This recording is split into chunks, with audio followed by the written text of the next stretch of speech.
It's like it almost needs buffed. It's showtime. I've got no hair to soak up the sweat, you see, like these two at the top. No, we just let it run down into the chin.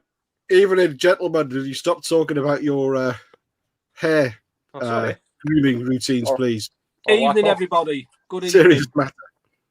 You're saying that, Mark. There's maybe nobody there. I know, yeah, but, you know. Of course there is. Even if it's just to you three. Oh, well, yeah. Cheers. Yes, we've good got evening. very excited people here already, I can tell you that. And they're probably not as excited as we are, but, you know, that would be pretty hard to top. Yeah, that's true. How's everyone been doing? Good week? Oh, superb. Yeah. Good month Yeah. since the last time we met. I'm getting over my sunburn. So the top of my head, you can't see it that well, but it is actually peeling. Oh, nice. As you'll have seen in my last video where I had a very red head. I've got a bit of colour, actually. You have. Which is rare for a ginger. You have to be careful, Scott. You've got to be very careful. I mean, I get burnt in winter, so... I'm just sitting here getting fatter and fatter. I'm actually, like, it's just, I can see, if I stare at me fucking self long enough, I can see myself growing. I just can't stop eating peanut butter, and it's the worst thing ever. But I just can't stop eating it. So, I wasn't going to mention it, but yeah, you are. I'm going to pay for a gastric ban. You don't mix that peanut butter with that chocolate spread you discovered not long ago, do you? Oh, no. I put that up for sale. I had no takers. Adrian, good evening, everybody. Hello there, Adrian. Jürgen. Yeah, so now, in place. Before we start, boys, I've put this t-shirt on especially because I knew Jürgen was going to watch tonight, and the singer out of this band, Sven, sadly passed away last week, and he was a good friend of Jürgen's. So let's raise a glass. Yes. To our metal brothers. Cheers, everyone. Cheers.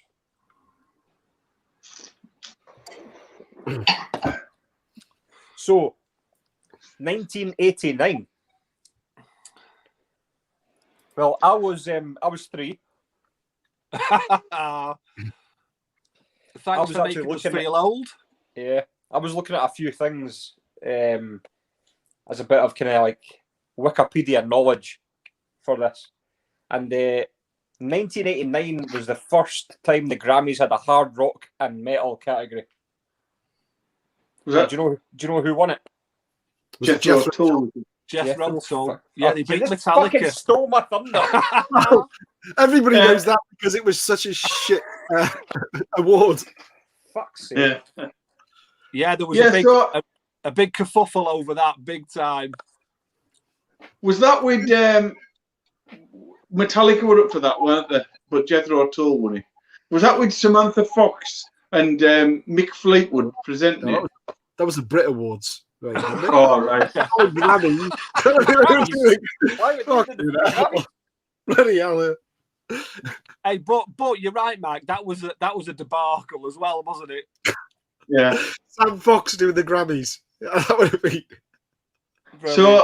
So you were 3, Scott. So you were just shitting your pants. Yeah. And generally getting on everyone's nerves. Mm-hmm.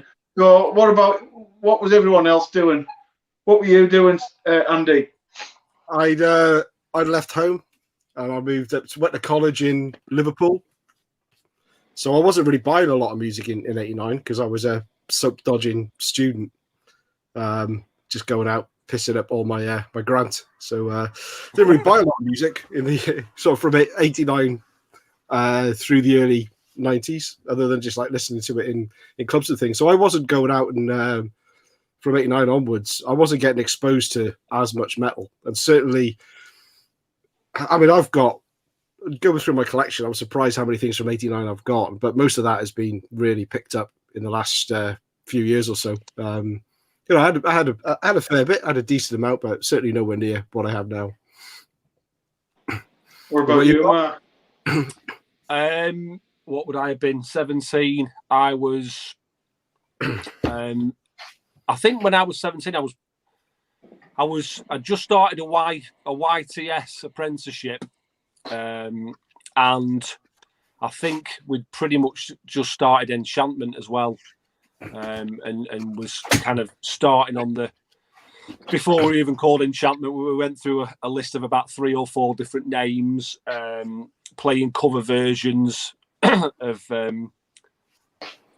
classic sort of tracks. Just finding my feet, really, in music. I was probably right at that transition point between rock and going into metal. It was that moment when I was discovering these heavier bands with these riffs that I'd just been waiting for, what felt like all my life. So it was probably quite a big year. 88, 89, 90, they were big years for me in forming, the fact that I'm a metalhead, really. But as with a lot of things, some of my memories are quite vivid and some are shockingly poor. So there's probably a lot I did in that year that I can't remember.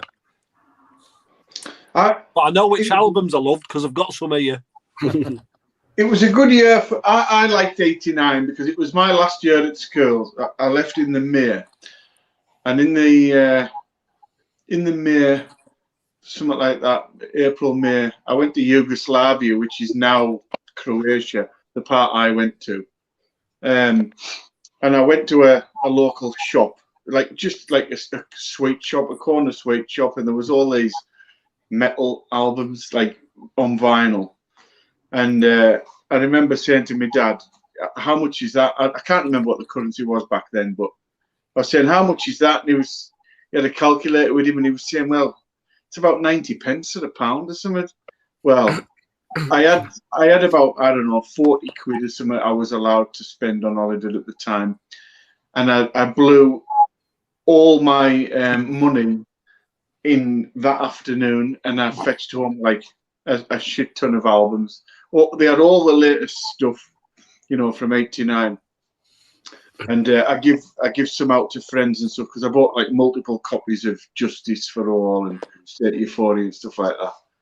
And give them away. And then I left school and started my first job. And in that time, I met my circle of friends that were into metal, just grew tenfold. And then I started to go to the local rock night, and everything just exploded. So started drinking in town and shit like that, So I went from being just a schoolboy with no experience to 11 months later thinking I was cock of the north, I know it all sort of shit.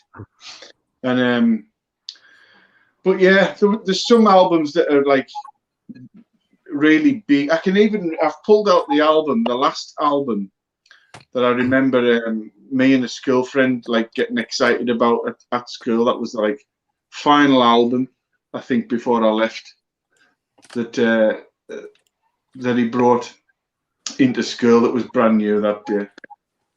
And I've pulled that out, and I haven't listened to it for ages, and it's about as good as I remember, but we'll get to that. So it was first anyway. Well, I'd say that was a good segue to you showing that, really, Mike. Yeah, go for it. Right. Well, hang on. It is Mortal Sin, Face of Despair. These guys are from Australia, and I believe they were the support act when Metallica went down to Australia. Probably, the biggest band at the time that would have been the natural choice for Metallica. And they've got. I just listened to this today to refresh my memory, and it is really similar to Zentrix. And obviously they're influenced by Metallica and Testament and that whole thing. And of course, they're sort of trailing behind a little bit, because let's face it, if it wasn't the sort of Teutonic scene, people were trailing behind the the Bay Area scene, and you know, whether they be from England or wherever. And these lot were no different, but just because they weren't sort of trendsetters doesn't mean this isn't an awesome album. I really enjoy it, and my friend features in the video for I Am Immortal in the crowd, but she's totally out of metal now, not remotely interested. Who's got that? Yeah, that's Not me. it's a great album. That I I think I heard about that album through Kerrang magazine, Metal Hammer, just through the posters, the advertisements, and I think that's like, is that their second or third release, isn't it? So the first two albums you'd never heard of. It was a difficult job, I would have thought, for Mortal Sin back in '89 to get their music heard worldwide, but they did a really good job, and I'm sure that's.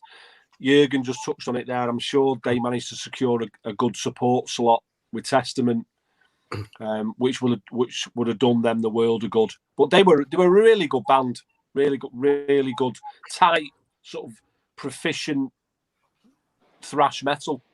I think they supported Faith No More as well on that too. Oh, well, that's a blinding gig to get in it. That's going to get you out there. Mm. But yeah. Ever heard any of this, to be honest? You what, Andy? I don't think I've heard any Mortal Sin. I certainly haven't got any albums. I probably have, but it's not one that's in my collection. So I will get out the pen and paper. Yeah, you'll enjoy that, Andy. It's your type of thrash, I think. That. Yeah. Right, have you Scott? Do you want to go? Let's go clockwise around here. Is it me? Yeah, it is. Right. Move now. Go with this one. Yeah, come on, Scott. It's got to be this. Motley Crue. Dr. Feelgood. One of my favourite albums from Motley Crue. When I first started getting into rock and metal, obviously Motley Crue were a massive part of that. And straight away, it was like the order I bought the first 5 Motley in were Girls, Girls, Girls, Dr. Feelgood, Shout at the Devil, Too Fast for Love, Theatre of Pain. And yeah, once I heard this, I was just like, this is just, you know, that way when you're finally getting into something that you love, and you just want to digest as much clockwise. You just want to digest as much as you can, as fast as you can. That's what I was like with this. And I remember putting this on and just thinking, all right, it's definitely got some weak tracks. I wasn't really into the ballads and stuff on this album, but you know, like songs like obviously Dr. Feelgood, Kickstart My Heart, Same Old Situation, Sticky Sweet. It's just an absolute classic. And I just absolutely still love this album. And it was obviously a massive part of me getting into metal. So I'd have to go with Motley Crue and Dr. Feelgood. I'll just show that as well, just to boast. Yeah, nice. Yeah, are you not gonna? Have you no room left to get that tattooed on you, or would you not do something like that? I've got my face left. Your forehead's big enough, so. Oh, fucking! It goes to about there. You could just get all the green tiles. Yeah. On the top of your head. All right, fuck's sake. It's a brilliant album. That it played a big part in my youth as well. I mean, Girls, Girls, Girls was the first Motley Crue album I'd heard, but when that came out, I remember friends of mine and people that I knew talking about it, and the cover was like, it was the perfect cover for people to get tattooed on their arm. Mm-hmm. And that riff, that first riff, Kickstart My Heart, when that comes in, it was like you knew Motley Crue was softer music than what I was listening to, but it was a riff, and it was like, yeah, I'm all over that. There's a riff in there, And I can't deny it's a great album. I think it's probably one of my favourite Motley Crue albums. That, to be honest with you. Yeah. It was a big hit in all the rock nights, wasn't it? All around the country, the women loved to get up to them songs and stuff. But I remember the different videos coming out of that album, and they started to change their hair and stuff, like shave it on the sides and stuff like that. Remember, and I remember like not liking that sort of look that they were going for, because I thought they were changing. I kind of wanted just to stay, like the back of the girls album or whatever. But that is a good album. I think there's a couple on there, like Is It Time for Change and stuff. I'm not that keen. I'm not that mad on that song. Yeah. But even like Without You, I mean, I shouldn't really say much about that song because that was actually me and the wife's first dance. So I'm not going to say too much about that, but that was actually a total surprise. Like, that's a kind of wee story. I thought we'd pick something completely different. I was just going to let her pick the song, and when we went up for the first dance, that's what played. And I was I know I turned into the DJ and went, "What the fuck are you doing? This is the wrong song." And then Debbie was like, "No, it's fine. This is meant to be on." I'm meant to go and fucking burst the DJ at my own wedding. It's a pity. Well, it's a good job you didn't get She Goes Down played on it, or whatever the hell they call it. No, that was the second song. Oh, right. Smoking in the boys' room. Yeah. A wee bit of sticky sweet. Oh, so it's played a big part in your life, that album, hasn't it? It's honestly, I know everyone's going to have their own opinions on Motley Crue and all that kind of stuff, but for me personally, it's like that and Girls were like huge for me when I first started listening to metal. They were like the two albums that I gravitated to the most in like maybe the first year, and another couple that I'm going to show. But massive. Like that's like almost like pinpointing the sound that you were looking for that you'd never heard before. You know what I mean? One of those albums you just think, fucking, where has this been? Yeah. And obviously that just branches out into like everything else and opens doors that you didn't even know were there. Well, do you know what? I don't know those doors are there because I have never heard the album. Oh my! Really? Because, but there's a reason. It's not just I just don't know. I don't know my metal in '89. It is I bought Girls picture disc 12-inch single when it came out, and I hated it so much. I was done with Motley Crue at that point. My introduction to Motley Crue was Shout at the Devil, and I had no idea what they looked like, and I taped it off someone else's tape, so I literally just had a dub tape off a dub tape, and I love that. And I thought this band sounds pretty kind of evil. They're grimy, they're horrible. And, I fucking love it. Then I went out and bought Theatre of Pain. You can imagine my shock when I turned it over and saw what they looked like. I mean, I grew up in Cardiff, and nobody looked like that in Cardiff in the 80s. You did get your head kicked in if you did. And I saw sort of Vince Neil and the pink and the white, and I just thought, but I bought the album anyway, and I like Theatre of Pain, but it was obviously a little bit different from Shout at the Devil. And then when I got that Girls, I just thought it's such cheesy shite. It was more into thrash at the time, really. So I just never. And I bought Girls at a record fair for a couple of quid about 5-6 years ago now, and just thought, well, it's £2. I'll give it a go, and it didn't do anything for me. So I just kind of gave it. Sorry, mate.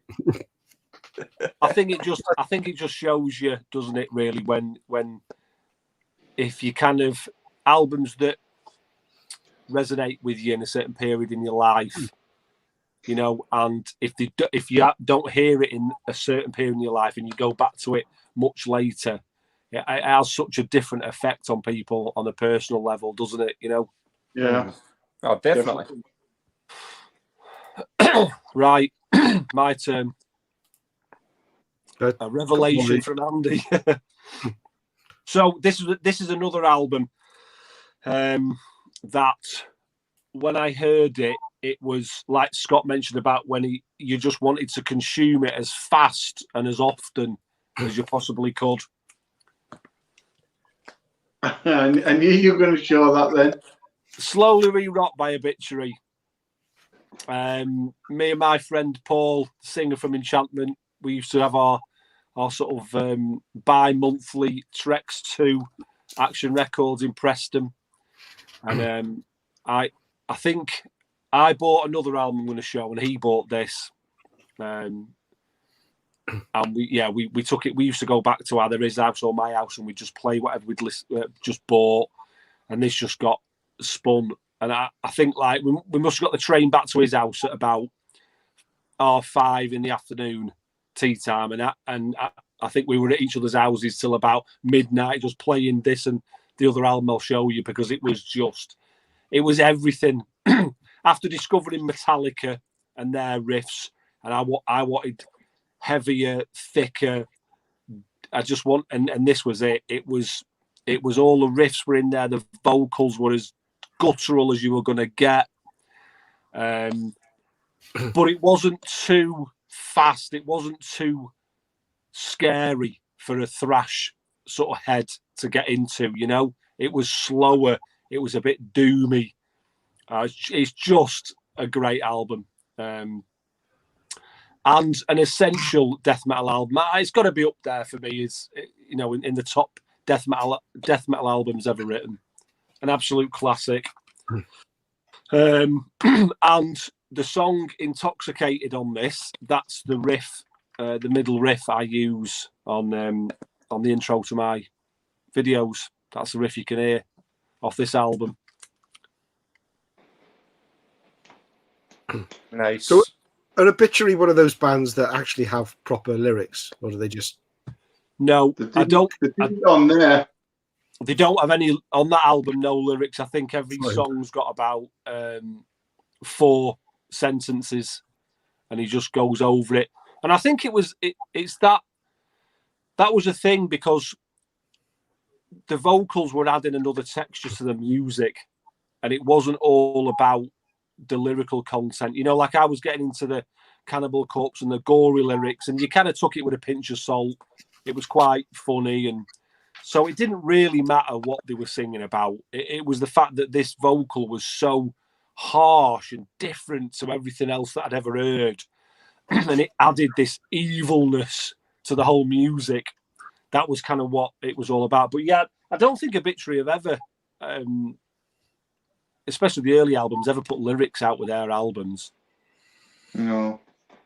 Well, at the risk of sort of embarrassing myself, when that album came out, I remember a lad bringing it down to Rock Night, and I said, "Oh, what's that he's brought there?" I asked someone else, and he says, "Oh, that's the heaviest, most extreme metal band that ever, you know, there is." And that was what he said to me. So right away, I'm like, "Oh, well, you know," and waited for the DJ to put it on, and then I was told that they don't have lyrics, and it was almost like proven to your peers, I can stomach that.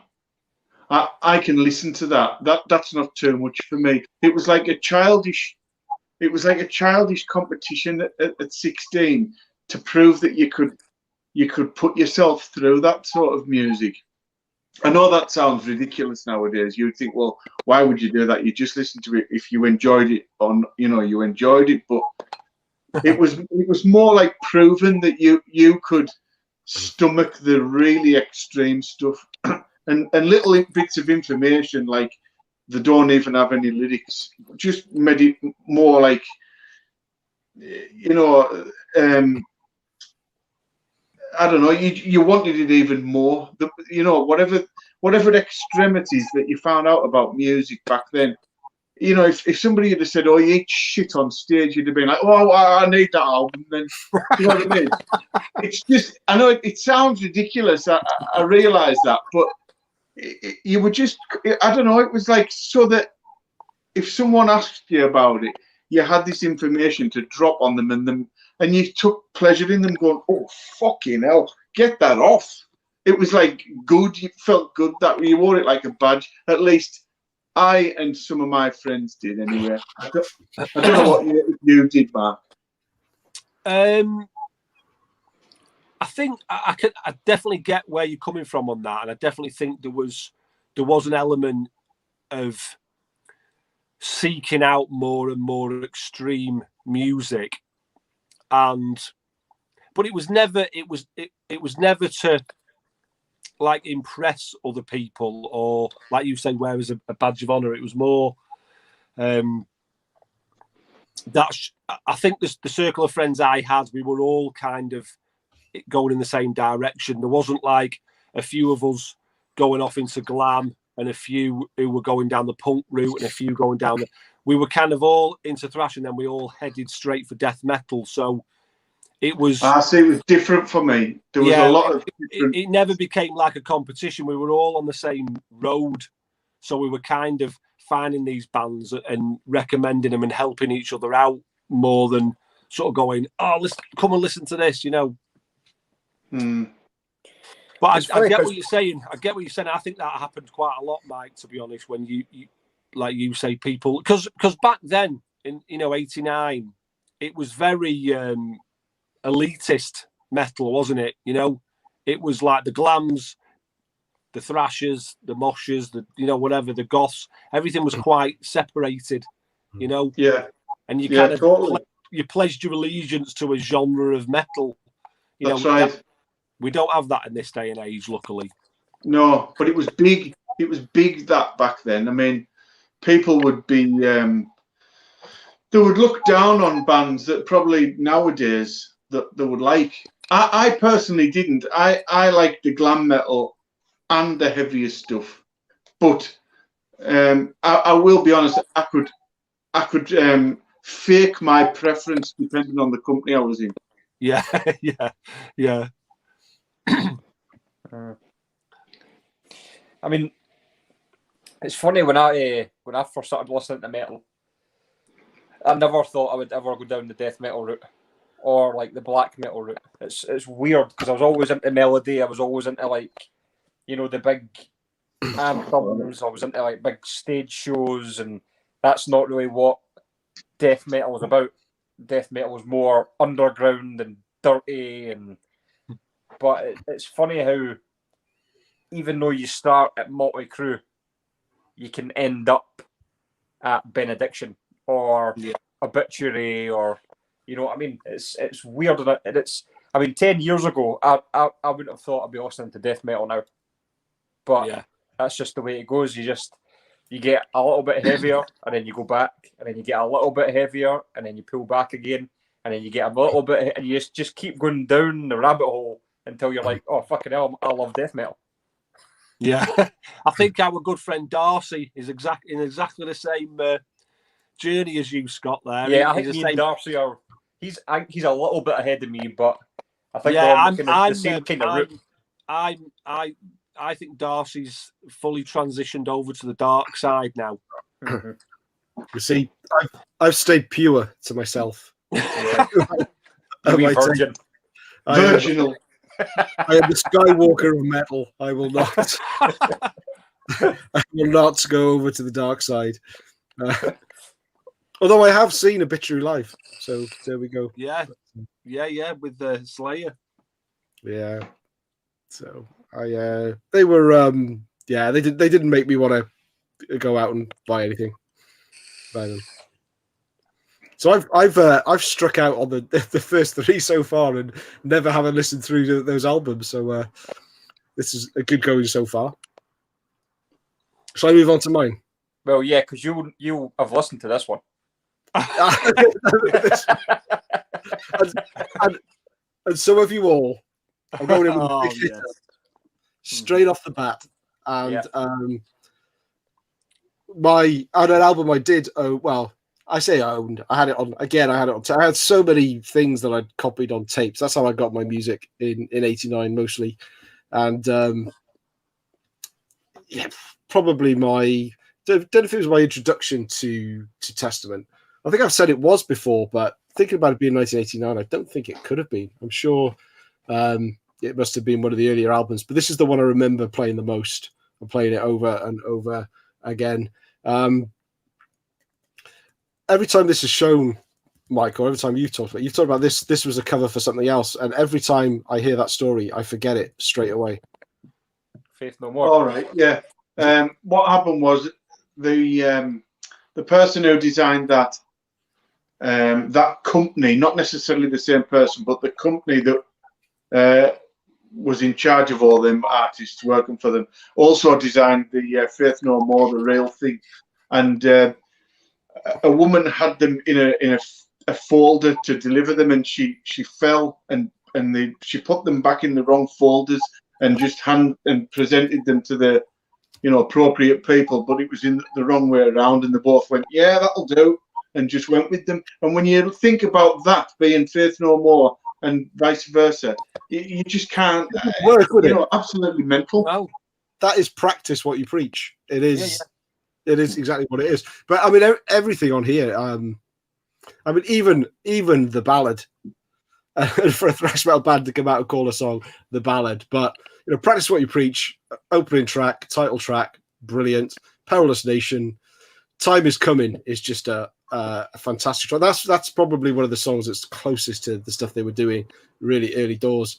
And Nightmare Coming Back to You again as a monster of a track. And this is one that I when I started collecting vinyl again that I just have to go out and get, and just loving the picture. I mean, Chuck Billy looks very different to what he does now. I mean, Chuck Billy looks huge now. Without just everything about him is massive, and he actually looks like a normal sized bloke there. Well, he was a beast of a fella back then, though. But he looks like someone who's at Chuck Billy. Chuck Billy. So, yeah. That album was after the Testament released the New Order, which for me, in my opinion, is just one of the greatest thrash albums ever recorded. That to follow up that for me was going to be a hard job for any band, and that album, Perhaps What You Preach, is just brilliant. It's just they changed it up that little bit, like you say, putting the ballad in there. They became a bit more palatable, maybe, with Chuck Billy's vocals. He proved he could really sing. It's just a brilliant. Is that got Greenhouse Effect on it, if I remember right? Yeah. Just brilliant album. But I can't get my head around those album covers. I know that is a fact. It's a true fact, that, but I still find it mad. It's crazy. But yeah, that Practice What You Preach. That's as Darcy would say, it's a thrashter piece. There's no doubt about it. Tell you what, the only person getting thrown out of here will be you with that suggestion. Yeah, for me, that was the very first Testament album I bought on vinyl. I remember just being that determined to get it. I think I paid about £10 over what I wanted to pay, but I was caught in this this bidding war, and I was just like, "You're not fucking getting this. I am getting this. I don't care what I'm fucking paying for it. I'm getting it." And I got it, and then after I bought it, I was like, "Oh fuck, I shouldn't have bought that." But I was still happy when I got it through. I was just like, that's literally going to be there for life. Awesome. Yeah.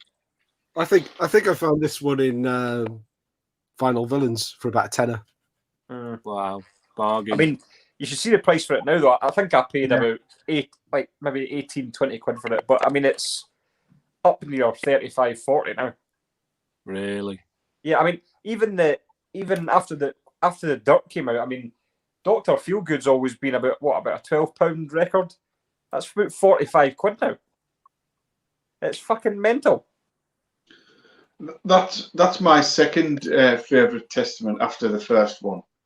But when they announced that was coming out in '88, I remember the back end of '88 knowing that was coming out and the title and everything of it, because it was that far in advance to let you know. And so I was looking forward to it from the back end of '88 till that, because the first two were such big hitters with me. I absolutely loved them. But when that first came out and I got it on release day, I've got to be honest, I was like, oh shit, what's this? This is as weak as piss. I didn't think it held up as heavy as the others. The thin production and all that sort of stuff. It just wasn't as hard hitting as the first two for me. And I was disappointed. And it was one of them that I had to play and play and play. And it eventually clicked after about a month or 6 weeks. But right away, I thought it was a bit thin and a bit weak. And then I'd done exactly the same with the follow-up album. I thought that was a bit poor as well. And I ended up getting my head around it. Tends to be a pattern with that band. But it is, I would say it's my second favourite. In fact, that and The Legacy just constantly go like that with me. Yeah, that's where I am with it as well. I would have, a few years back or even last year, I may have said that Practice What You Preach, #1. But after we did the debut thrash albums and I put The Legacy on again and I played it like over and over again, I kind of like really reconnected with that one and just thought, nah, this is better. Just the energy and the aggression and everything in it was. Yeah, that's right. Got me the feels. Right, should I go? I'm going to go with one that I, admittedly, right, I don't know very well. I missed it back in '89.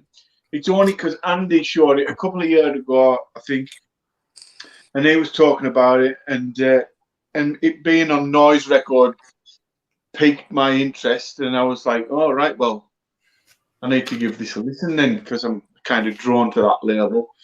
And just recently, I found it really cheap in mint condition for under $5, and it's Mania, Changing Times. Now then, if you haven't heard, let me try and get it, because Andy's refusing to make anyone bigger tonight. There you go. Okay. There you go, look. So, if you, from my ears, now I won't have even heard this 10 times yet, so I'm kind of a noob to it. But if you mix Metal Church with Halloween, Scanner, and Gamma Ray, I think you get Mania. I don't think it's quite as good as any of those bands, but you know what we're all like in this community. We've long since scratched the surface, and we like to go that bit deeper. You can small me down now, please, Andy. I'm self-conscious at the moment. You know what we're all like. We've already scratched the surface, and we all like to go deeper and deeper now. So if you like the sound of Metal Church mixed with Halloween, Gamma Ray, and Scanner, then where's yours, Scott? These show-offs have got it on vinyl. I would have actually bought the vinyl if I'd seen it, but this was less than $5, and I justified it because I just thought, no, I don't care what anyone says. I'm saying to myself it's glam metal, even though I know it isn't. It's still going on my shelf. Well, the guy on the back there with the sheepskin tassely jacket or suede tassely jacket, that's fairly glam, isn't it? Well, do you know what? I don't get the luxury of anything like that. Yeah, they do look fairly glam, Mark. We'll let you. Thanks, Mark. That'll do. That works for me tonight. My favourite songs are both on side 2, The Vision and We Don't Need War. Them's my 2 favourites. Yeah.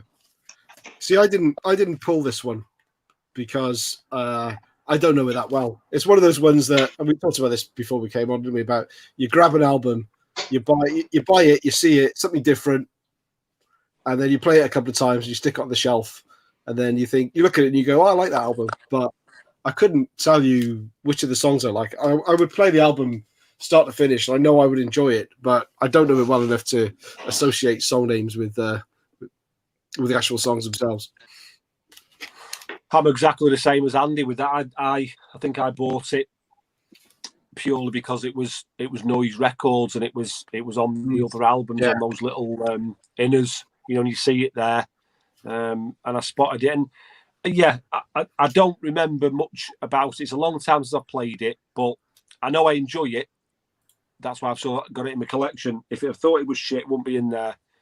I do enjoy it, like I said, but it's years and years ago. But it's it's a good album cover, isn't it? Straight away, Noise Records and that album cover. Yeah, they've kind of got. If you're out flipping. They've got a Halloween look to them, haven't they? I mean, the thing on the picture on the back kind of stuck to me because I thought they'd look a little bit like Halloween. Yeah. I've never even fucking heard of it. Have you not? No. Oh, I'll just bring out my copy. Oh, surprising you're going, Scott. Who the fuck is Mania? Surprising that, Scott, because I couldn't tell by your face throughout that.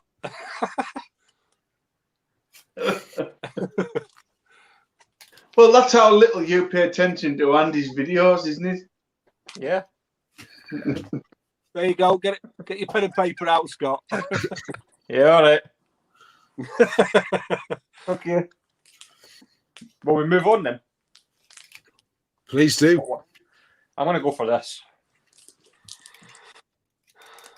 Oofed. Wasp and the Headless Children. I kind of had to pick this. I thought somebody would pick this, but I mean, you can't really have the best of '89 and not have the Headless Children. And it's not best of '89, by the way. But go on. What? It's just '89. It's not a. Well, it is a best of, but you should. That's the title of the video. Yeah, I know. But apart from that, it's not the best of '89. No, as you were. I know what you mean. Anyway, we couldn't have a video about '89 better without. Fuck off, you asshole! Without Headless Children. I'm not saying this is the best of '89. I'm just saying this came out in '89, and I wanted to show it.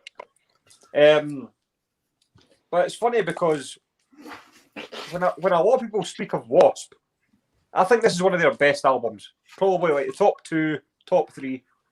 But when most people talk about Wasp, they talk about the debut. Obviously, it's a great album. They talk about Last Command, like Crimson Idol. But this kind of gets not overlooked, but it doesn't get really talked about as much as I think it should because it's awesome. And I think it's because it's not really got any of those massive hits that like Crimson Idol does or the debut has. But as a whole, the album is just awesome. So Blackie Lawless at this point just didn't do any wrong. I don't think he does any wrong until mid-90s, maybe even after that.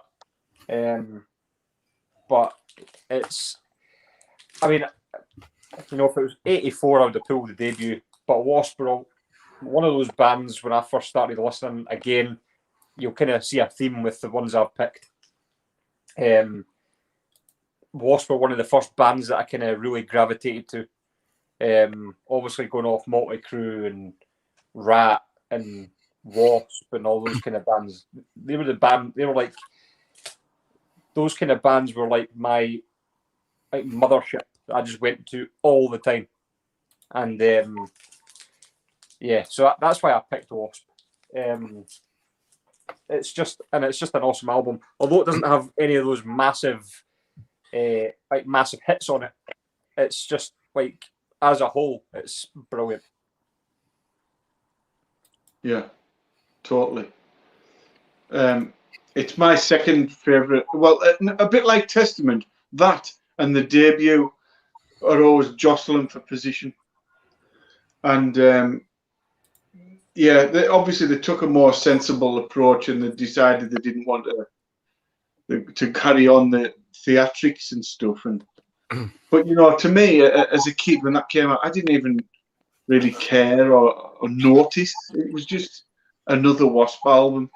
And I remember when Main Man come out, just simply because of the swearing, I thought it was the best song ever. It was all very juvenile in '89 for me. Rebel in the FDG and stuff, you know, things when you find out those little bits of information and that. And Forever Free is an awesome ballad. So yeah, that's been like one of my constant listens. I've never fallen out of love with that since it came out, that album. I love it too, but it's one of the Wasp albums that I play the least. I don't really know why. I just don't gravitate towards it. But got a couple of copies actually. Got a picture disc as well. Nice. With the lyrics on the back. I mean, what the? Oh yeah, Handy. That's handy. Is put the lyrics on the back of an album. So yeah, that's cool. But So does that mean you've got to put your record player in the middle of the room and walk around it? Yeah. 33 times Quickly. per revolution. Yeah. Yeah, that was the hype sticker I was trying to show there, which I don't came across, Mike, was warning contains a very explicit single, Mean Man. And you could win a Charvel guitar. Oh, nice. I remember that hype sticker. Yeah, I remember it with the Charvel guitar. Yeah, they all had that, didn't they? Yeah.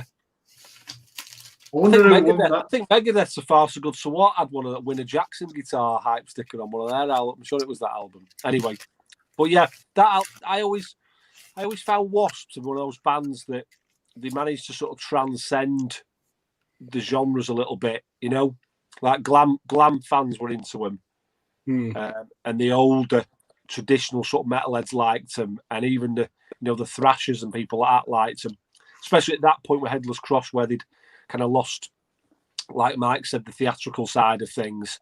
And that album cover just reeks heavy metal, doesn't it? The big skull at the top. But yeah, great album that. Is it? And Mean Man, was that the one where on the single, the cover, was Chris Holmes sat on a motorbike that had no wheels? Yeah. The big cigar. Yeah, that's right, yeah. Why did that bike have no wheels on it? Is that something to do with the lyrics or what? I don't know. That's all I could afford. Yeah. I've got that single. I've got that single as well. I bought that single to go to the Chris Holmes concert with. I took it all the way there. Yeah, I took it all the way to the Chris Holmes concert, and he came across as such a knob. And he was so terrible, I couldn't be bothered getting it signed. He was sitting there even signing stuff, and we're like, "Do you want to stay and get it signed?" Nah, let's just go home. The on the single, the limited edition was with mains test kit on it, and you turned the single round and you put your finger on it, and it would change colour depending on how much of a mean man you were. Really? Yeah. Wow. Yeah, someone bound to have that. Yeah. Yeah, they had the gimmicky, the Real Me single as well. It's the wee gatefold with the mirror inside. Ah, yeah. And the blue disc.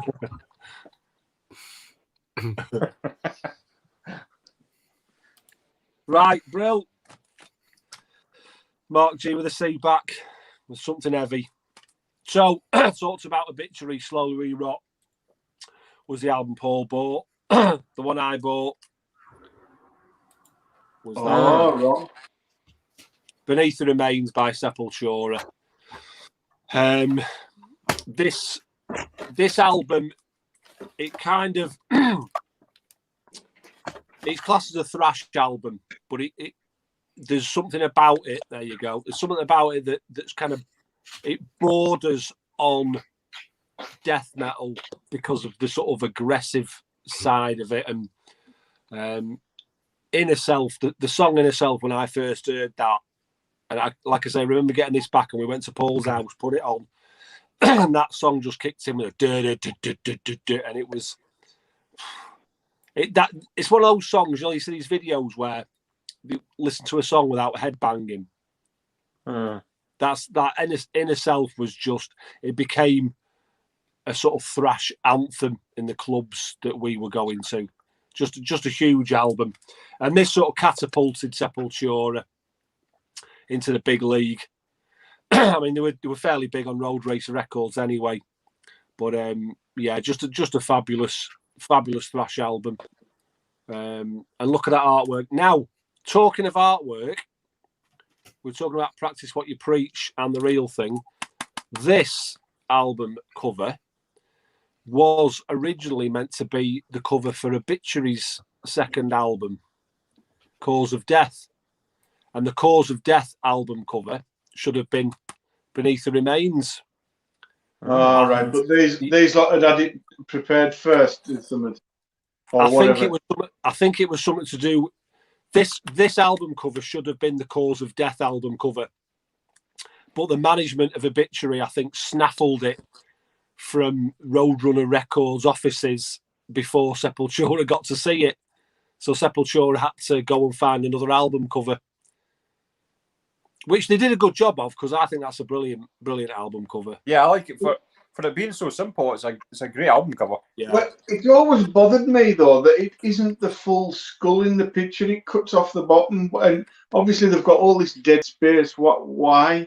But I suppose the art director knows what he's doing. I'm just a simpleton, so. You know. And this band and album was so big for me back in '89. It's not on. You can't see it on the back of here, but the picture associated with this album's got Max Cavalera wearing a pair of tracksuit bottoms with Vision down the side. There you go. It's on the inside. And I was desperate for a pair of Vision sweatpants, as they call them.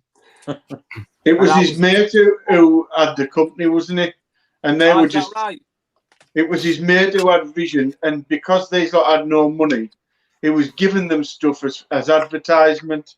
So it worked for both of them. They were getting advertised, and they had some fucking clothes to put on. Where was that picture, Mike? You what? Where was that picture you just showed with Vision on it? I loved him that much. I even wanted to look like him. That's how. On my copy, it's not there.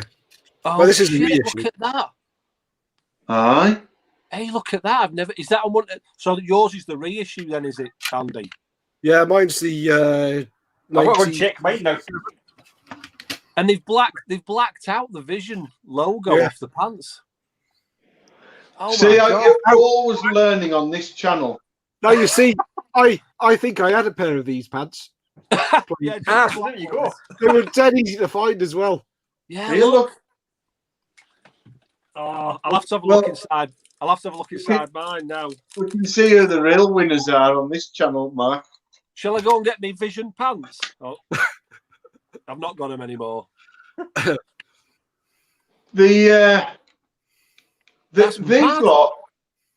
lot were like so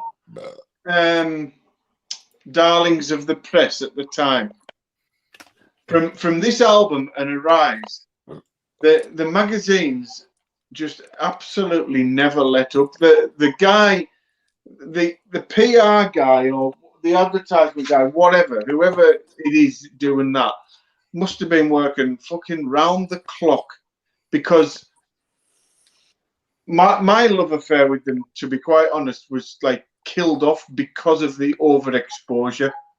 I was like, oh, fuck me. Are these the only band people have heard? You know, I love that album. No, I don't. I don't love any fucking Sepultura album. I like most of the stuff up till, you know, what do they call that one? Chaos AD. I like them all. I would say I like them all. I don't love any of them, but that was quite an exciting release though when it came out, because it was new. Because I don't know about you, but I hadn't heard Schizophrenia by then. No, that was my first contact, so it was a bit like, oh, that's a bit tasty. And it uses that riff, that upside down barcode for the introduction. That's the same as the one on Ozzy and Lita Ford's "Close My Eyes Forever," and countless other people have ripped that reverse barcode off. Fucking hundreds do it, but it's actually done best on that album. Max Cavalieri just used to use the top 4 strings as well. He never used to string his guitar properly. Well, he did in latter days, yeah. Yeah. Once he crawled up Alex Newport's art and Fudge Tunnel, he decided less was more. You know what I mean? It's funny that you say crawled up his arse and his band was called Fudge Tunnel. But he did though. I mean, he really did.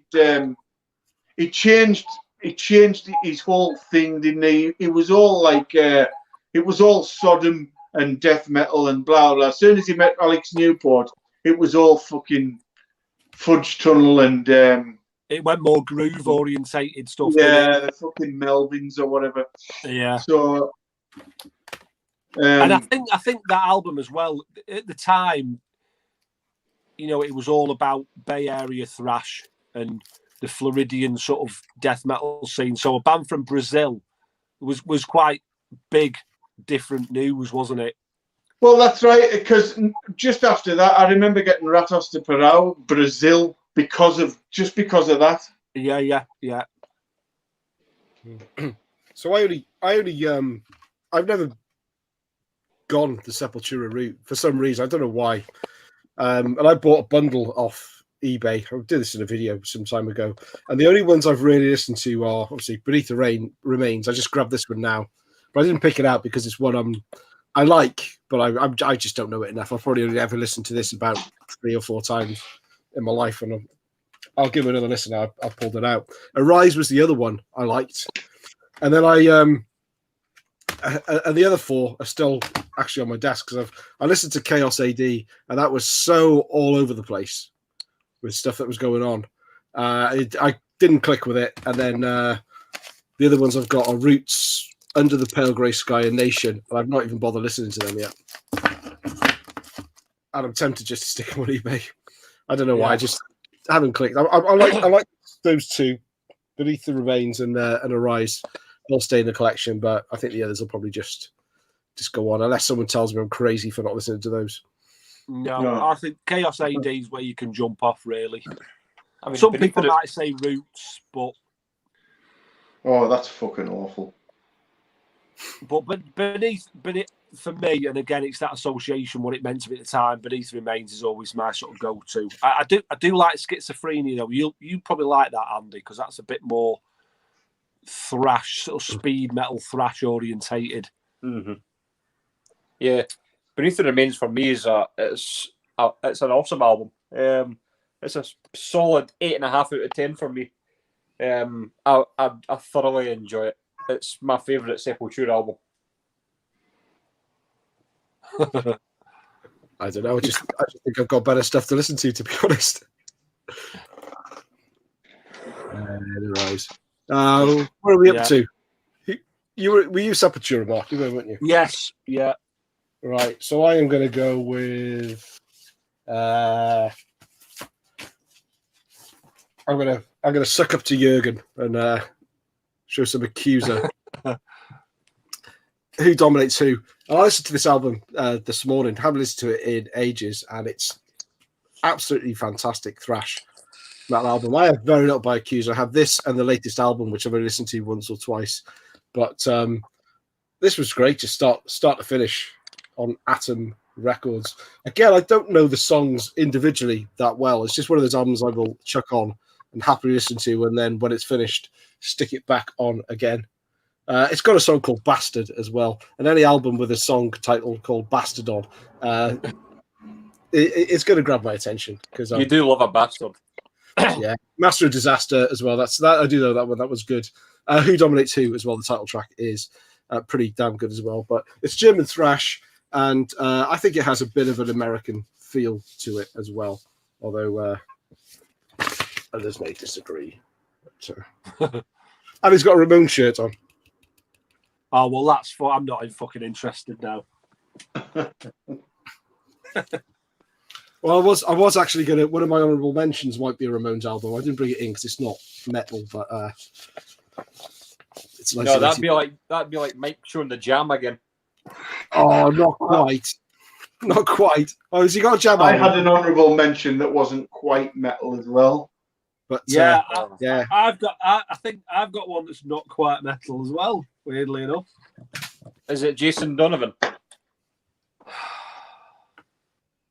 I hope not, because there'll be too many broken hearts here if he has. hey, Nah, I was going to say that. Well, we'll at least we'll double up on something.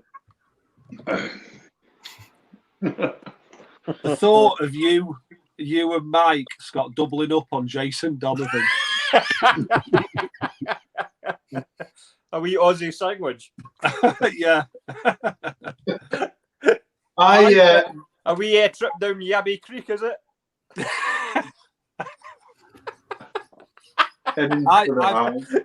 I'm really new to Accuser. I'd heard of them, but I certainly hadn't heard of them back in '89.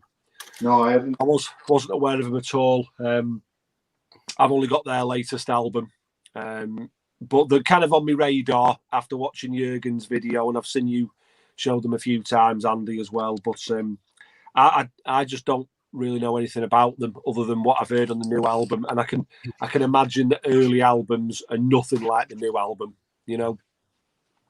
Well, I watched Jürgen's Rankin video, and I'd never heard of them back in the day, but I watched his Rankin video because I've heard of them since people picking up the new album things. And I waited for him to show his #1 album, and I think from memory, it was an album with a picture of a guy on the front, a guy's face on the front. So I immediately went onto YouTube and started streaming that and listened to that album and thought, fuck me, I need that. And then I went and seen the price of it, and I thought, oh, well, it was nice while it lasted. Yeah, I'm quite new to Accuser. Obviously, there was a bit of talk around Accuser because of the album coming out last year, so that's where I kind of entered the Accuser discography.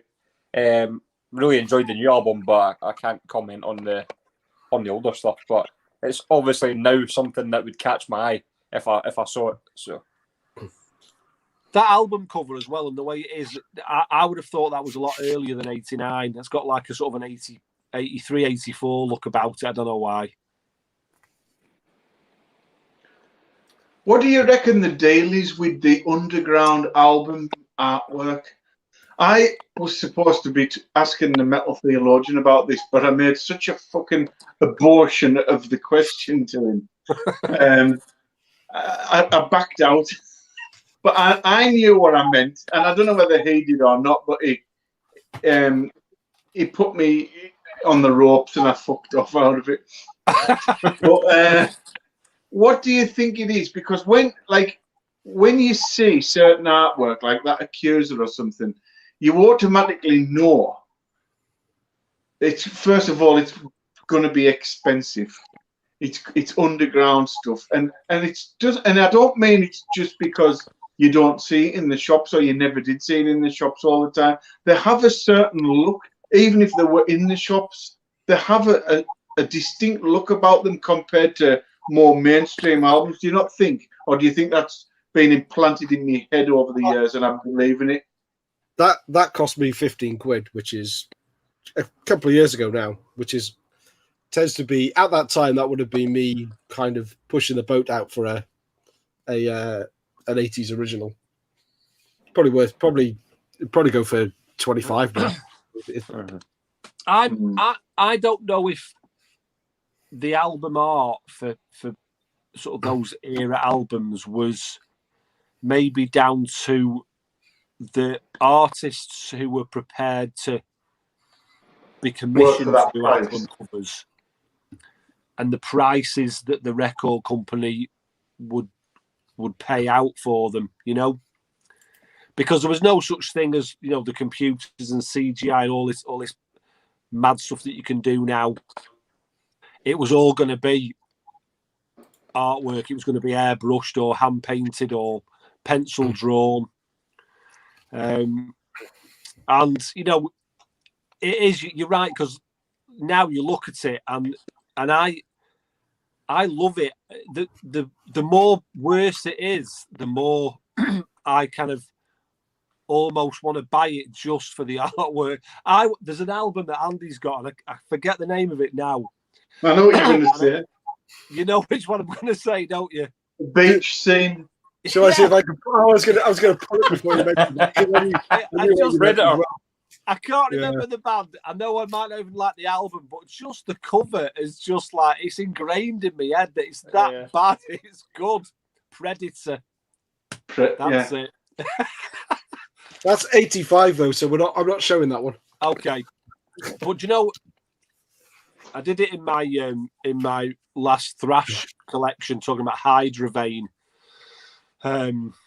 And their first album has got like this pink sort of album cover. It's like a dragony sort of Medusa type, you know. And when you look at it now, it's terrible. It's a terrible album cover, but it's great. It's like if you were flicking through the bin, you saw that, you'd straight away go, "Oh, what's that? I'm having a look at that." You know, you're instantly attracted to it. But I think maybe back in the day when they came out, they were probably quite unique, you know. Yeah, I automatically want to try those type of albums out with them covers, you know. Yeah. But usually my wallet doesn't want me to try them out. No, they're usually all pricey nowadays. I think if an album's got a nice pristine, well done cover, then it's going to be pretty easy to find. It's going to be pretty cheap. But then you see an album with these almost like makeshift covers, you're thinking, yeah. Because you basically know if an album is coming out with a cover like that, they can't afford to basically get any good artwork, so they're not going to be putting out a massive amount of albums. So that's why they're rare and that's why they're expensive. Yeah. Yeah, you're right. Well, that's not where I thought the Accuser chat was going to go, but that was pretty good. Anyway, never heard it, so yeah. That was all right though. So yeah, I got that Accuser, but that was a dig-in, and I found it, and I thought I'd maybe heard of the band, maybe mentioned on the VC, but the cover drew me in. There you go then. I would have been drawn. Well, Mike, what you got? Somebody had to show that, didn't they? Somebody was always going to show the Years of Decay. I was, but I lost it. It wasn't my first Overkill, but it was the first one that I thought was absolutely fantastic, and it's kind of remained my favourite ever since, to be honest. Even though I do think they are a solid band with probably one of the most robust catalogue, this has always been my favourite. I can't think. No, there isn't any good songs on it. I love everything about it, with the production and everything. I suppose everyone's seen the videos and stuff over the years. With it was the previous album, wasn't it, where Lado was just like James Hetfield, and him looked exactly the same on the Hello from the Gutter video, wasn't it? That was the previous album, though. But yeah, I suppose it's most people's favourite from what I gather from watching videos and stuff. But you got a bit of everything, you know. You got the Sabbathy stuff with the Skull Crusher, and you got obviously the thrash stuff. But they were just well, I want to say they were on top of the game, but you know, they've had a hell of a good career, haven't they? They really are like the Motorhead of thrash. Yeah.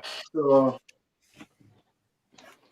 and I remember when this came out, I remember a full episode on Headbangers Ball being dedicated to Overkill because this album came out. Can you imagine that coverage being on television these days? They were down at the Astoria in London, and Mordred were opening for them, and they filmed down there, and it was just all about Mordred and Overkill.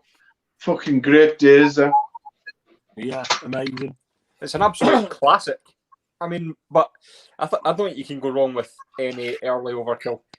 I mean, up till that album, I think you're kind of golden. Like, for me, I would say, I don't know, Taking Over has I have a soft spot for Taking Over, but you can't really go wrong with any of them up until that. No, but like you say, they're so consistent. I mean, you talk about up until then or up until what's it called now?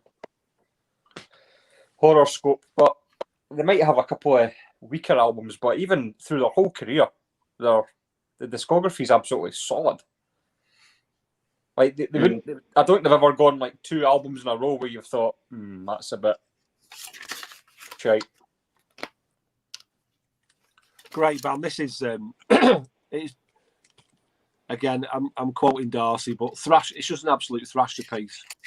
When I Under the Influence came out, I loved that. Taking Over, loved that album. Under the Influence, loved that. When this came out, I couldn't get enough of it. The logo is brilliant. The album cover's brilliant. They look brilliant. The song titles are brilliant. The music's brilliant. The production's brilliant.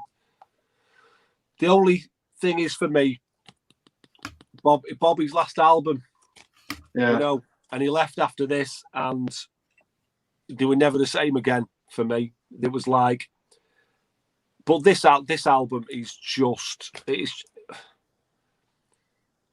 it's a 9.5 out of 10 as far as I'm concerned. You know, if you were saying to someone, listen to some thrash metal, this is one of the albums I'd play them. You've got to listen to it. It's got everything. It's got the speed. It's got the riffs. It's got the rhythm. It's got slow tempos. It's got excellent vocals. That D.D. Verney bass sound. It's got choruses. It's just fucking ace. I love it. Definitely one of 89's best releases. It's got explicit lyrics as well, which is always good for thrash metal teenagers. Just great album. Yeah, I agree. Elimination, from what Darcy was saying, that's a great track. All of I Hate, and Evil Never Dies. Yeah, brilliant. Elimination. And Bobby Blitz is the funniest man in metal. He's just fucking hilarious. He should have a stand-up show. He's awesome. He's got some good stories, and and even the way he talks, you know, he's got that high-pitched talking voice as well. I think he sings like I would imagine Skeletor to sing off He-Man. Yeah.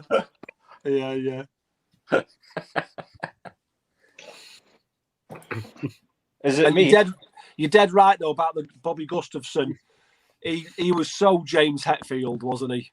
Back in the day, the big wristbands up to the elbow and the Gibson Explorer. Well, in an interview I watched last year, he said that he had that look.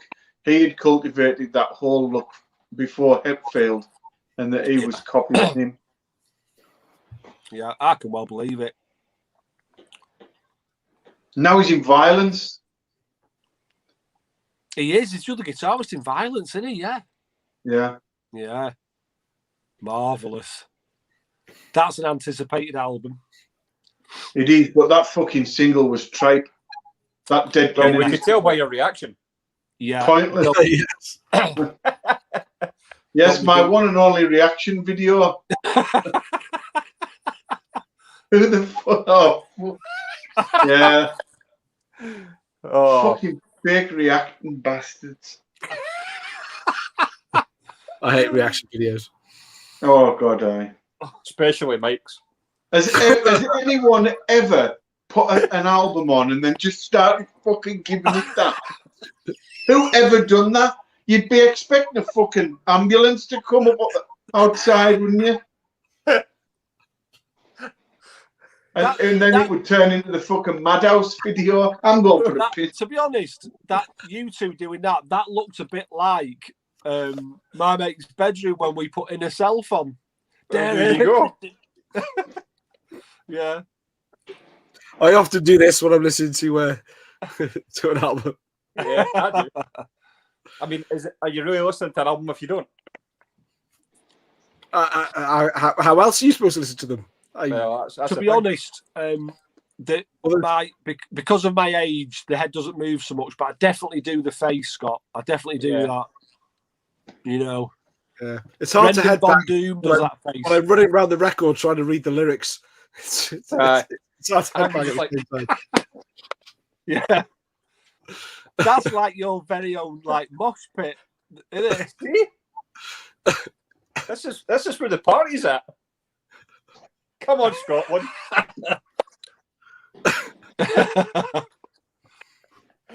Oh God. Oh, he's back. Right, let's do. It's Scotty on now. All right, me to go. Well, I'm obviously the one keeping it light tonight. So I'm going to go with Skid Row. Top 10 in the USA. It is. Again, obviously, I'm on a pattern here, but this is one of the first albums I bought when getting into metal, and especially because of the song "Youth Gone Wild." Just when I first heard that song, I think I've just played it over and over and over again. I absolutely loved it. You've obviously got the other hit, "I Remember You," and you've got 18 in Life, which is an amazing song as well. But just, even that whole style, I just absolutely loved it. I loved the tone. I loved the kind of like the sleaziness of it. Sebastian Bach sounds awesome, and there were also, when I was like at that time, I would just spend hours on YouTube trying to find bands and songs that I loved, and you came across like the Moscow music, the Peace Festival thing, and they were on that as well with Motley Crue and Ozzy and Bon Jovi and stuff, and I actually thought they were bigger really than what they were, if you know what I mean, because all the kind of footage I saw of them, I always thought they were must have been like a huge band, but obviously the more you learn about like bands and stuff, that maybe weren't as big as other bands, but I've always just loved this album, and for a long time there was no contest between this and the second album. I always thought this was far better, but the more I've kind of grown into the metal, I've now moved towards the second album. It's just a bit harder. It's a bit, just a bit kind of dirtier. But this is just an absolute classic. And Dave Sabo just writes some awesome riffs, and it just fits. It fits that kind of that time, and it fits that era. And I love this album. So there we go. The debut from Skid Row. Awesome. This was one of the first bits of vinyl I picked up as well. I just thought it's awesome. So that's that. It's a brilliant album. I pulled this one out because, quite honestly, when I was thinking back over 1989, this was probably the most played album of 1989 for me, or the biggest impact. It floored me when it come out. All my friends had heard Youth Gone Wild and they were banging on about it, but I couldn't remember what the name of the song was that they told me. And then I was watching Power Hour at like 4 o'clock in the morning. Remember that program? And Skid Row came on, but it was 18 in Life. And they hadn't, all my mates hadn't heard that, and I hadn't heard the other one. And then when we got together and both of us were able to show each other the different songs, it was like, fucking hell. Chalk and Cheese, one was a ballad, one was a hard rockin' one, but just thought they were the best thing ever. And in this style of music that year, it was just absolutely untouchable. The only thing that's always bothered me about this album is what the fuck is the deal with that shitty photograph? You can't even see them on it or anything. It's so bad. I did hear the story that deliberately like backcombed their hair so big and ridiculous that the photographer said, "Fuck that! I'm not taking that photo," and he deliberately made it dark just to disguise them. But there is no bad songs on it. And can you remember when he smashed the bottle in the woman's head on that concert and then he jumped in and started punching her? You're not saying that somebody on that tour threw a bottle and it hit him, and he picked the bottle back up and he was telling people to move out the way because he thought he had spotted the person who had done it in the crowd. It's on YouTube, and he throws the bottle in really hard at them, and it must miss, and then he just dives in the crowd and starts kicking fuck out of them. And it's on YouTube to watch. It's during the song "Piece of Me," and he got fined and all that shit for that. Like he had to pay a lot of money out. I'm here not even talking about the album. Fuck it, it's awesome. It's another. I was going to say it was one that it was far from my playlist in 1989. I just picked this up. I thought I picked this up last year, but it was 3 years ago. Found it for a £5, grabbed it. It's a good album, but I still don't know it that well. When I get into the lighter side of things, I'll stick it on again. I find it, as I was talking about Wasp before, it was one of those albums that kind of transcended between the genres. You know, the glam fans loved it, but people into a bit of the heavy music embraced it as well. 18 and Life is just, if that song comes on the radio, if I'm in the car, that is, I'm going to turn it up until my wing mirrors are shaking off. I love it. Just love that. Don't know what it is about, just love that song, yeah.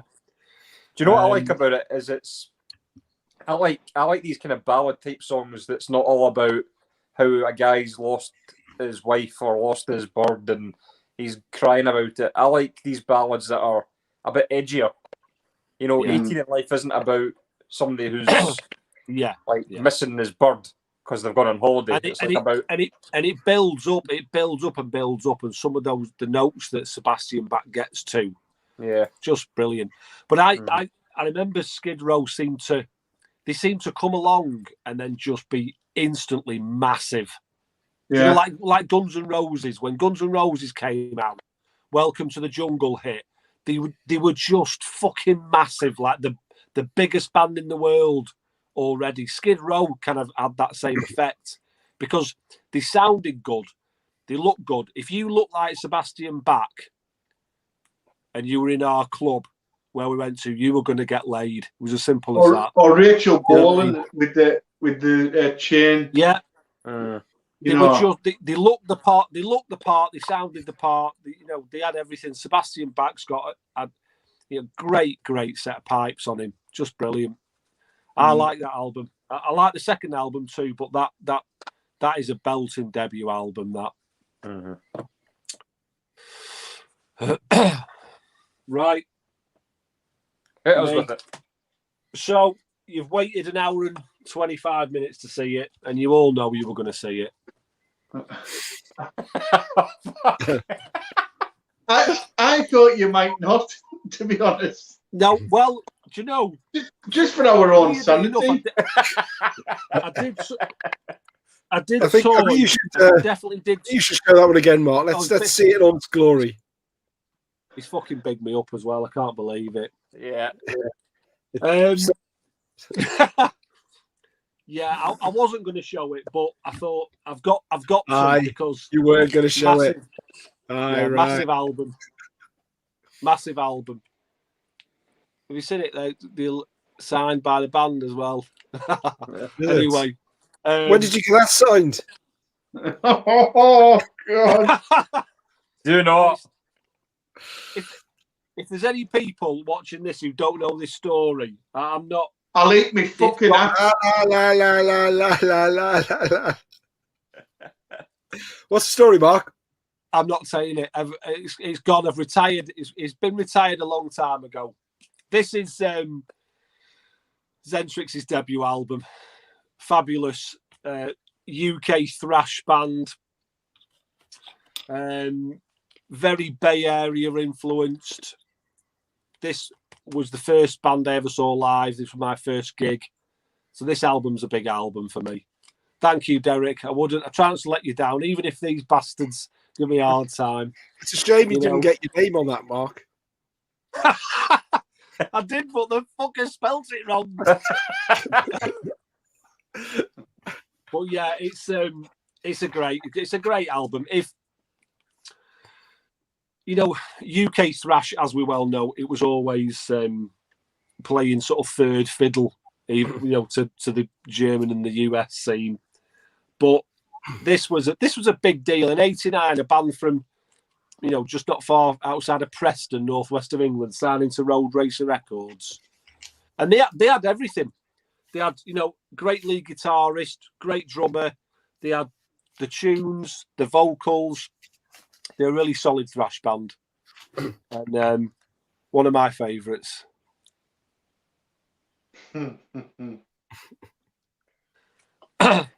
So it's an awesome album. What's your favourite song off it, Mark? I'm going to go I Love Crimes. Do you know? I think it's I can't pick a favourite, but it's the first three songs. No Compromise, Balance of Power, Crimes. For me, that's just a great start to an album. Brilliant, just brilliant. So, if you were gonna push me, I would say No Compromise. I think I got that on a Metal Hammer flexi disc when I first. That's how I got introduced to them. Ah, okay, yeah. No Compromise was on a flexi disc. That flexi disc was that had Vein on it as well, if I remember rightly, didn't it? And just like that. Wow. Was that a Metal Hammer flexi disc? You say? Yeah. I think I've got that. I think I've got most of the Metal Hammer flexi discs. Well, I'll have to dig that out. I don't own that album for the same reason as Gareth mentions there. It's just too damn expensive. Just can't find it anywhere. Yeah. I've heard it. I like it. I probably don't know it that well because I've never owned it. But it's a classic album. But just too damn expensive. Needs a reissue. I know they reissued it on CD, Metal Mind, but even that's a fortune as well. Then Metal Mind reissues are expensive. Yeah. They're nearly as expensive as the originals, aren't they? I mean, I've been looking for that for years. I mean, I was lucky enough to absolutely snag For Whose Advantage. Yeah. For an absolute steal. Remember when you got that? But no such luck with that one. Yeah, Shattered Existence it is a tough find, that. But yeah, I'm even amazed because this was the first gig I ever went to, and I got it signed by all the bands. So I took it with me. I took the record out of it. I took it to the gig, and there was a full-on mosh pit going, and I never let go of it once. It's in remarkably good condition, So I just held it above my head like that all the way. But yeah, it stood up well, that I have to say. But yeah, I don't know. I don't know. Road Racer, isn't it? The funny about the reissues, I know with all those Death reissues, the only Death album that's not been re-released is the one that I'm sure Road Racer own the rights to. I'm sure that's right, but yeah, I don't know why, because you can get it on. People, if they're wanting to buy it on CD, they can get the Russian boots. There's plenty of them. Download it. To me, that's the same thing as getting the Russian boot. Might as well just download it. Well, they're very nice quality though. Them Russian boots. Yeah, I know. It wouldn't sit. It done me till I got a genuine one. I had it till I bought a genuine one. Yeah. But, I don't know. I'm just anal about that shit. It just wouldn't. It wouldn't be right. I wouldn't sleep. Knowing it was there, it would. Right, Who's so, next? so I'm going to tie in. I was going to show a different one. We're going to tie in a comment from Nathan who says he needs that album, which is the Zentrix and the Slammer. So I thought I would pull out the Slammer. Good pick. The work of Idle Hands. I was late to Slammer, but I soon got everything by them. I love that logo that they got. I don't know what it means, but it's pretty good. But again, start to finish, very Metallica sounding. They were probably a bit too late to the party, but like a lot of bands from sort of the late 80s that weren't A-list, they sound fantastic now, 30 years later. It's all great stuff. I could read most of the songs on there. Tenement Zone, If Thine Eye, Razor's Edge, No Excuses. It's a killer album. And, I love the matte finish as well. Ooh. I know. I was actually just going to say that. It's unusual, isn't it? It is certainly for that time, because it wasn't trying to be arty. It was probably just trying to save cash. Maybe, I don't know, but I can't imagine it'd be done. I was on WEA. It was a big label for a UK thrash band. Yeah, I remember thinking cause I'm pretty new to this album, but I remember thinking when I first heard it, it sounded like really unique.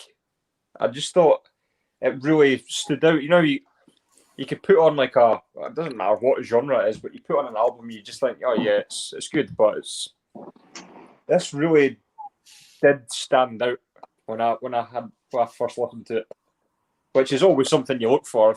If you listen to an album, you just think, yeah, that's fucking good. It's always a good sign. But yeah, I thought this was great, even just straight off the bat. Unfortunately, we lost Milo recently. I remember reading about this photo, and he was like absolutely gutted that it looks all arty, like I can't be doing this. I'm looking the other way. But when he actually saw the photo, apparently he was absolutely gutted. The one photo they shot, they're all looking, and he's just like looking the other way. But yeah, killer UK thrash, very American influence, but yeah, it's like Zentrix is like Testament, and that's like Metallica, isn't it? I've got it, but I don't know it as well as I probably should, because I've known it for years, but I just haven't listened to it that many times. I've probably listened to that album less than 20 times in the last 30 years, to be quite honest. And I don't know why. I just seem to pull something else when I want to hear it. Nightmare Scenario is good as well. So. Yeah, I have that as well, and what that mini album as well, which is really good as well. The EP. It's a shame they only did the one album on the big label, because they went straight to Heavy Metal Records after that first album. But again, it was a big deal, an English band signed to, WEA. That was a big label. I love that album. I've listened to that consistently since it came out. If I'm after a bit of UK thrash, there's sort of 3 albums I go to: Shattered Existence, Zentrix, Slammer, and a bit of Acid Rain. But I love it, and I love the. It's kind of the sound of it to me it's very organised, but the speed of it's like an organised chaos, if you will. It's precise, but it's got that aggression, and it doesn't lose that anger side of it. It's well produced, it's well produced thrash, and I think his voice is really quite unmistakable. The minute you hear it, him singing, it's Slammer. But yeah, great album, great album. Right. What about this one? Toxic Think This. So toxic. Now,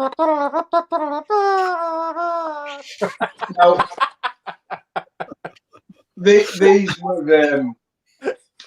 I only heard World Circus back in the day. I never heard this this second album. It's a different singer, and I don't know it that well.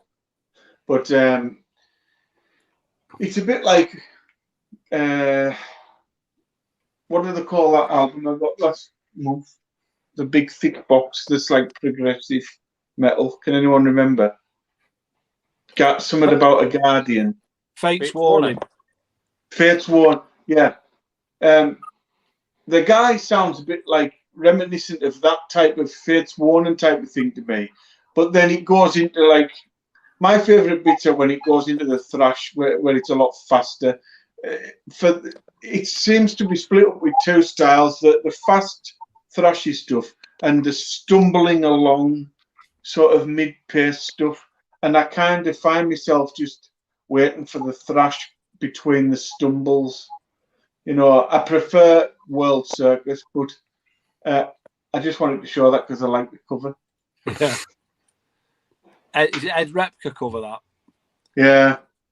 And I like blue covers anyway. I'm always drawn to blue album art. It's Heart Attack on that one, or was that World Circus? That's on World Circus. That's the only Toxic I've got, and that's on the Stars on Thrash. That's the better album and the better singer and everything. But there they are there. I don't think I've ever heard Toxic. And this is on Road Racing as well. So yeah, and their Metal Mind reissues are hideous prices as well. Yeah, they are. So another one that could do with a reissue. What year is that? Oh, of course. What are you going to go for? I'm not sure though. Yeah.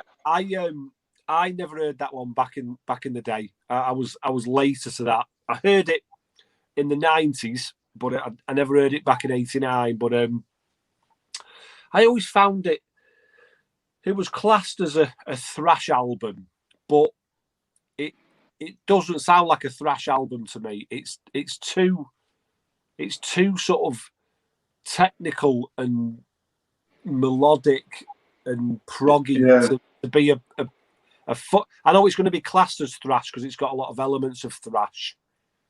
But you know, like Wrathchild America, that's another band.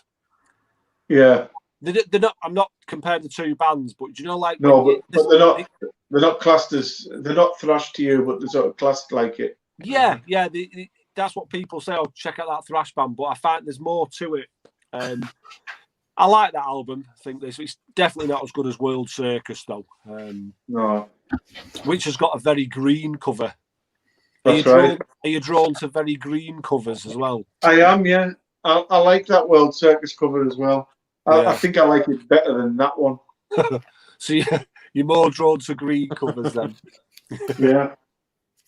But yeah, no, so it's a good album, that. It's a good album. Like I said, I don't remember it from back in the day, but, you know, I've got an admiration and appreciation for bands that were doing that, especially that in '89, you know, because that they're almost one of those bands that other musicians would appreciate more than someone in a rock club drinking Nuki Brown and just wanting to rock out, you know? Yeah.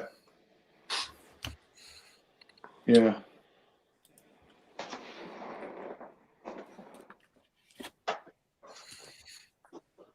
Right. Who's next? Him. He's just teasing us. I'm just I'm having a wee flick through the ones I've got here. Which one I'm going to go for? I'm going to go for this one because I was really. I'm not going to tell you what it is yet.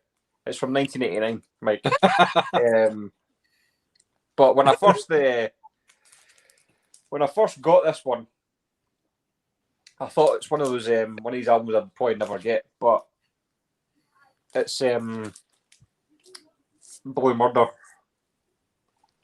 along with John Sykes of Whitesnake, Tony Franklin, Carmine Appice. But it was the song Valley of the Kings I first heard from this album, and I just thought it was fucking amazing. The guitar playing in it is just superb, and that basically sold me the album. I mean, it is the best song on the album. And it's good. It's got a couple of okay songs on it.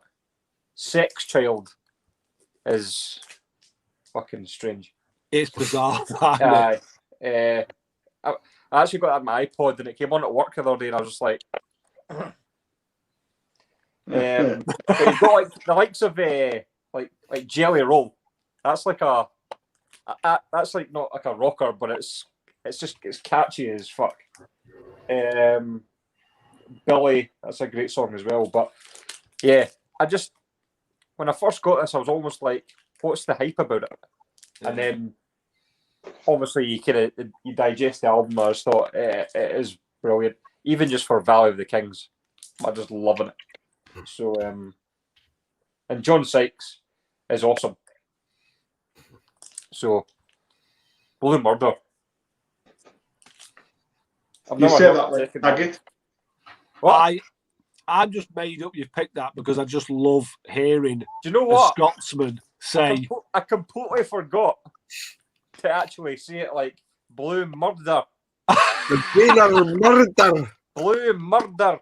That's it. Do you know what? When I picked out, I actually said to myself, I'm going to say it like Taggart. And then I completely forgot. So, anyway, but you did. Blue Murder. You did, though. Because you sound like him. Well, yeah. But I just do it naturally.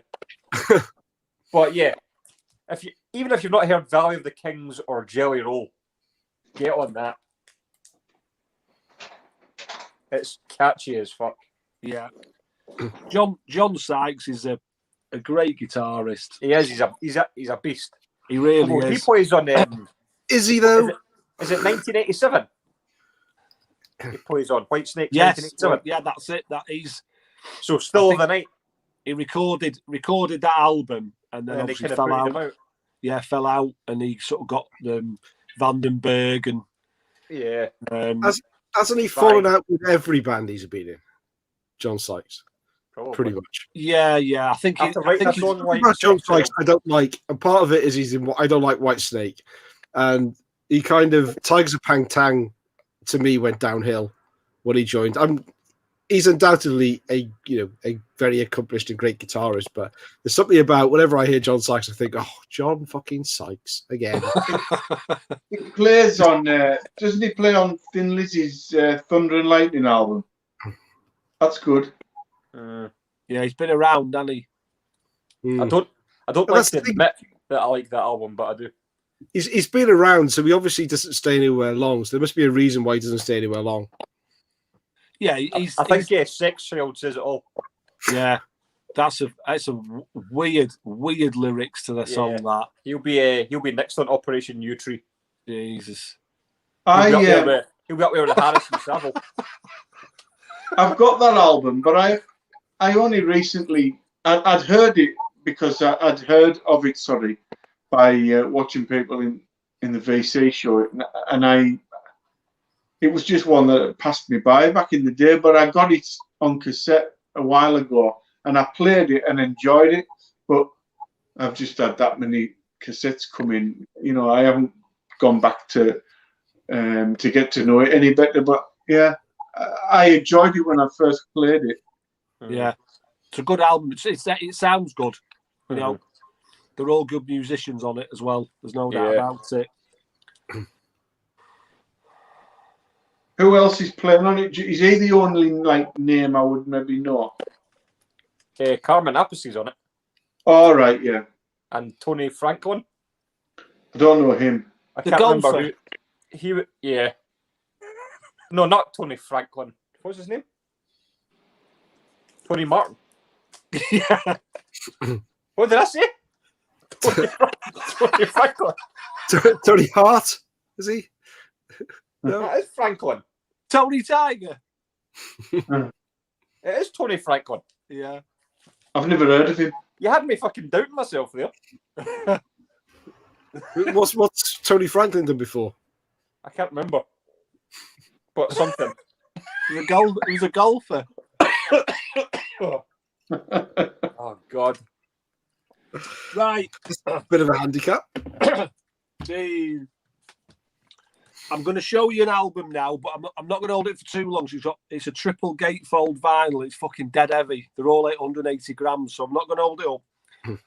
But I don't think that I need to talk about this, Mark. Be prepared. You'll begin in 3. I don't think I need 1. to talk about this album. Oh shit! I know what you're going to show. He's bigged me up. Give you extra space. Creator Extreme Aggression. For me, this is everything that I wanted in a thrash metal album. I loved this because it had that aggression of their earlier. My introduction to Creator was Terrible Certainty, that album, and I loved the sort of aggression in that. Then this album came out. I just even the name of the album, Extreme Aggression, and then just the most unaggressive album cover. You know, it's like the saying, the music's going to do everything. Let's not worry about the artwork. I know they had a bit of an issue with the artwork and all that, but this is just, again, it's another one of those thrash albums that I'd recommend to anybody. It's just superb, and it's got the aggression of those early Creator albums, Pleasure to Kill, Terrible Certainty, but it's more organised. Recommend it to him above you. Yeah. Yeah, I know he's the one we've got to talk into. I'm struggling with Andy. And fucking Mr. I Hate Creator. I don't hate them. I just don't appreciate them. I remember. I just don't appreciate them and I want them to die. Yeah. First hearing the song Extreme Aggression, just brilliant. Love us or hate us, some pain will last. And I always loved that song, and it was one of the first, I've said it before in videos, it was one of the first sort of thrash songs that I'd heard. You know, when rock bands and glam bands and the bass player would just sort of, the riff would be playing and the bass would just going bum, bum, bum, bum, backing it up. Well, this song had that. The bass was in it like that, but it was so different for a thrash song. It doesn't do it for very long, and it's not in a major key or whatever, so it doesn't sound the same as a glam song. But it was just this riff, da, da, da, da, da, da, da, da, and this bass just bump bump behind it. It was like it just changed the scene of thrash in my head a little bit. You know, it was like this band are doing something, they're trying something a little bit different. Just brilliant. Love it. Love everything about it. Love the cover, the album title. It's fabulous. Did that guy even play on it? The guitarist or the What are the? Is it Rob or something? So, is there not somebody in that photo that didn't actually play on the album? No, I thought that. I think they all played. I'm not sure if it's Pleasure to Kill, and the guitarist on a picture on it's called Wolf, and it wasn't him. It was actually Tritz, the other guitarist, who actually played on it. But they'd organised the photo shoot, or they organised the artwork for the album too late. But I'm sure that was the lineup. I'm sure someone watching this, maybe Jürgen, will let me know. But yeah, it's aggressive, it's melodic, it's just brilliant. I love it. Yeah, I had a great time when I got the Creator box set. I just thought I'm just going to play the albums in order, and it's amazing the progression that they make. up until the album, and then is it Coma of Souls that comes after it? Yeah. Those two albums are absolutely awesome, I think. Yeah. And it, you know, it you kind of go up the hill. Like obviously starting Endless Pain, it's like really raw, and it progressively just gets better and better and better, and then it kind of tips off at Renewal. But yeah, those two albums especially for me are awesome. But yeah, Extreme Aggression, it's just a thrash classic, really. Yeah, it's brilliant. Yeah.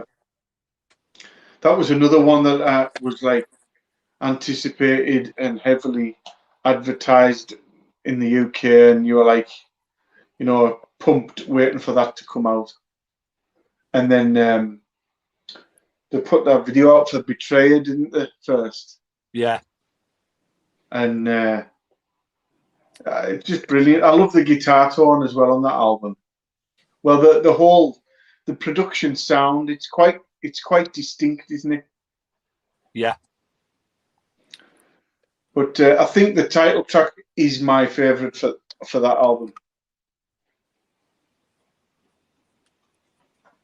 It's brilliant. It's and what do you not like, Andy? What is it that you what do you think they would need to do to fix it for you? I don't know. I just think they never clicked, and there are so many bands out there that I've tried a few times, and there's a lot of bands out there I haven't tried, and I'm more likely to go and try them than just keep trying the same bands over and over again. I don't know what it is, just never particularly clicked. I never had that wow feeling about them that a lot of people do. Have you tried that album? I think I have. I don't remember which one. I've tried some stuff, mainly online, so I've never owned the album. But just I'm comfortable in my life having not clicked with it, and maybe I'll try Do again. A reaction video. Well, I'm certainly not going to send. I'm certainly not going to send the PCLT of this. It cost me about 40 quid to post it. It weighs a fucking 40. It's dead heavy. But Scott will send him one. He'll just whip it out the box set and send him that one. Who does that? Oh, fucking hell. I don't know. Maybe one, because I tried them. Did you not? You know, when we did that video, I think it was a live stream where we picked albums that the other person had to try. Did not one of you pick a Creator album? No, sure. I don't remember. I think that was the last time I listened to Creator, maybe. But I don't know. I don't feel like there's this massive gap, and I'm, you know, self-flagellating every night because I don't like them, and I really wish I did. Maybe one day, who knows? Yeah, I only just clicked with Sepultura last year, so this time, Maybe next year. maybe next year. 2015, year Creator. Shall we move on? Oh, please. Should we go down to the gutter? Oh, Lovely jubbly. Give me that. Now, far from being my go-to or favorite Sabotage album, when I stick this on, I really wish I played it more often, all the time. It's got one of those really, you wonder where their mind was at when they did the cover, sort of ghost ballet dancers and stuff. It's a strange cover, but it's a fantastic album. I think the production on this is brilliant. I think it's almost got like an orchestral feel to it, but it's still a heavy metal album, although albeit very sort of melodic. But title track Gutter Ballet is absolutely superb. Copy. I was really late to the party on this one, but it's just such a. I mean, this to me is one of my favorite 1989 albums without a doubt.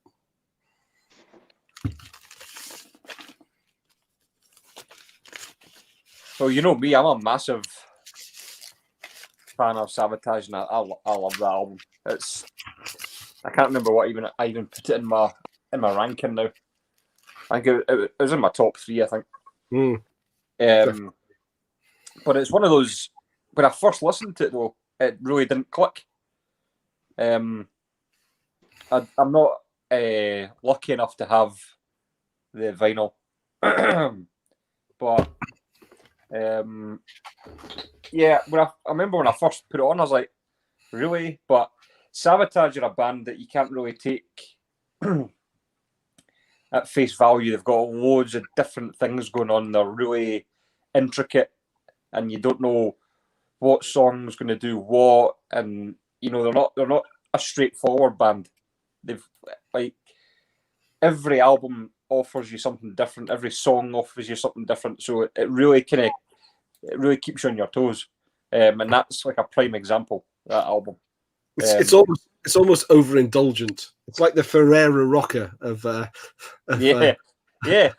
heavy metal music. It's like they're almost they're writing almost like a musical score.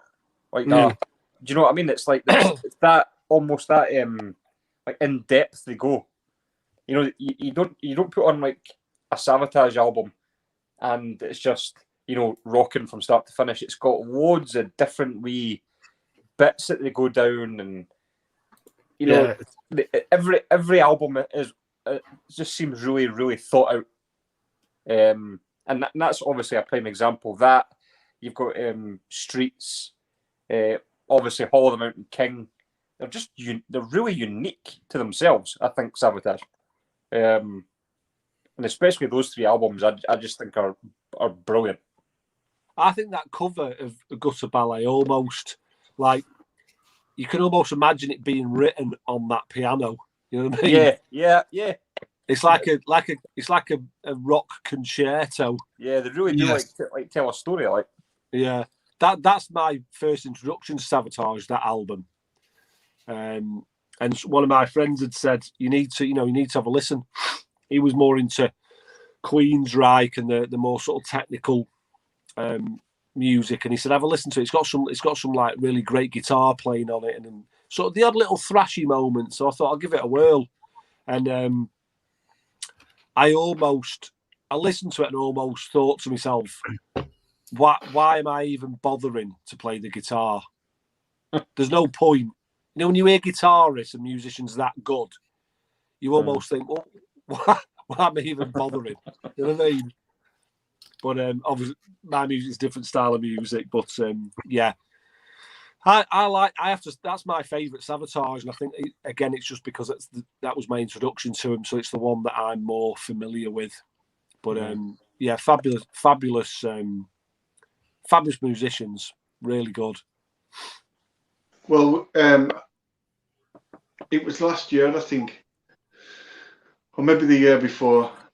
I kind of got all the Sabotage albums up to and including Streets, all within the space of about a fortnight. I got one off you, Scott, and then I got all the rest, I think, within a fortnight or something like that. So, and I had this like period of about a month where I was playing them all the time. And I do love all them albums, but I don't really know where I'm at with them properly now, because I moved on to something else, and on the odd occasion when I revisit them, I've jumped on Hall of the Mountain King because that was the one that stuck out most to me. So I need to go back and play them.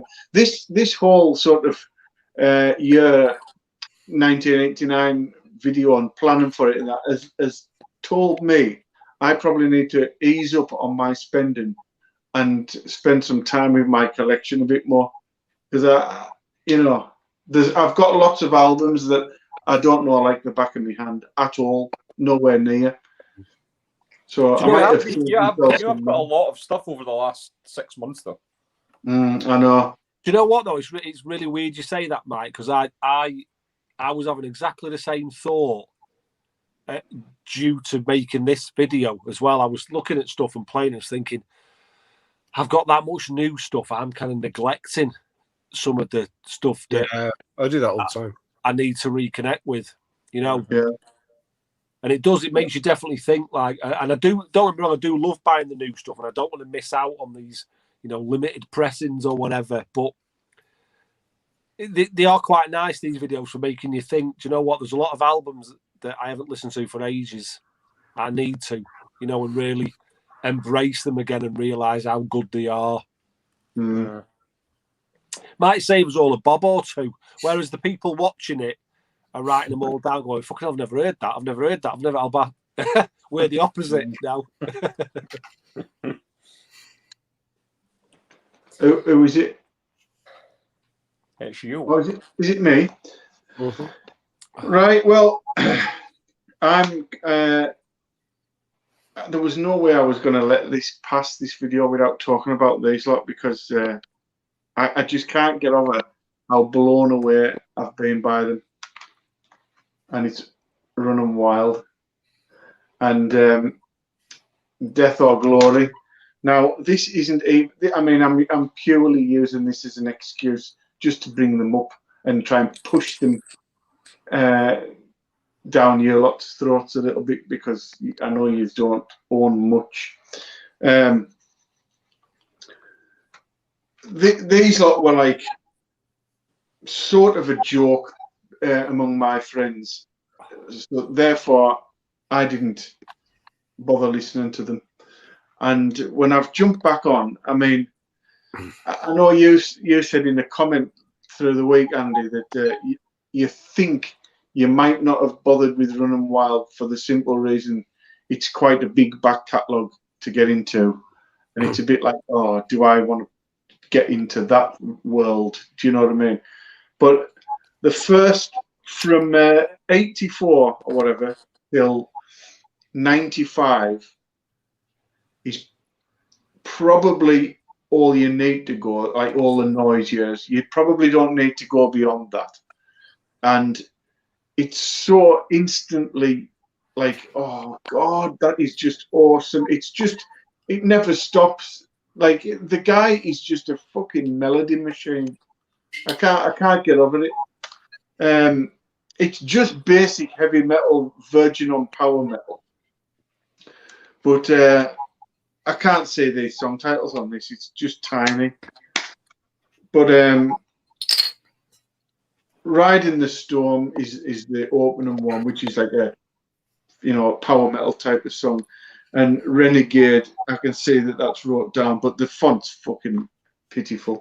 But it was really just to talk about Running Wild, and I just think, please give them a chance, because I think you'll find that all them albums are so easy to digest. I've just gone on and like loved them all. You know, I've come sort of 11 albums deep or something now, and I haven't found anything that I think remotely shit. So get on it. The closest I've come is the Noise compilation.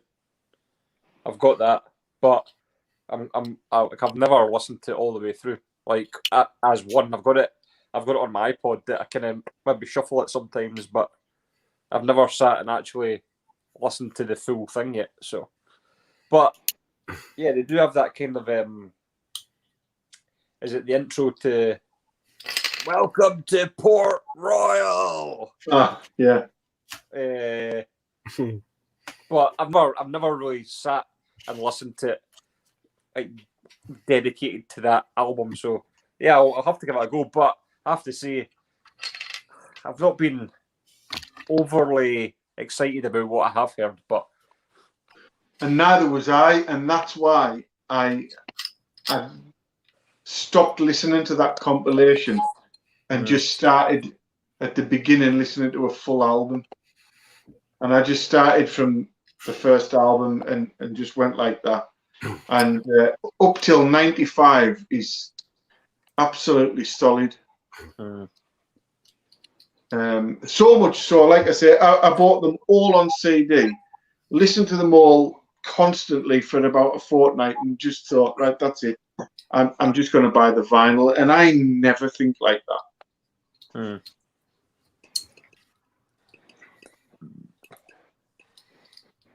Okay.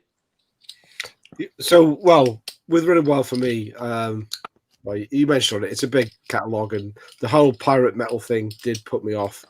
I do have 2 of their albums, but I kind of got them by accident via Darcy. I think he bought them for, or I bought them on his behalf for Bev, but someone else had sent Bev them anyway. And it's the Rivalry and Victory. And looking at it, it's like 98 and 99. It's still in my inbox, but I said I'd keep hold of it and give it a go. But I don't know if I had a gun to my head, Mike, and it was Running Wild or Creator, which one would it be? Because you gave a good account for Creator before, but now you're kind of telling me that Running Wild, it has to be Running Wild has to be so. If it was the first, what have I got? Let's say the first 9 albums. Oh no, one band or the other. Not an era. Can't be an era. It's got to be one band or the other, and then I just don't listen to the other one. Which one should it be? Should it be Running Wild? Running Wild. Yeah. So it kind of justifies my reasoning for not trying Creator then. Yeah. Mark does not look happy. Yeah, I would say now, especially the noise era, like from them for that 11 years, those Running Wild albums beat all them Creator albums from the same time for me. Every one of them. Look at his face. You've had your picture took with Millie. He's going to be disgusted, Mike. I'm well late to the Running Wild party, but through the VC and watching a lot of people talking very highly of them, I had dismissed them. I knew about them back in the day being on Noise Records, but I didn't like that pirate metal sort of tag.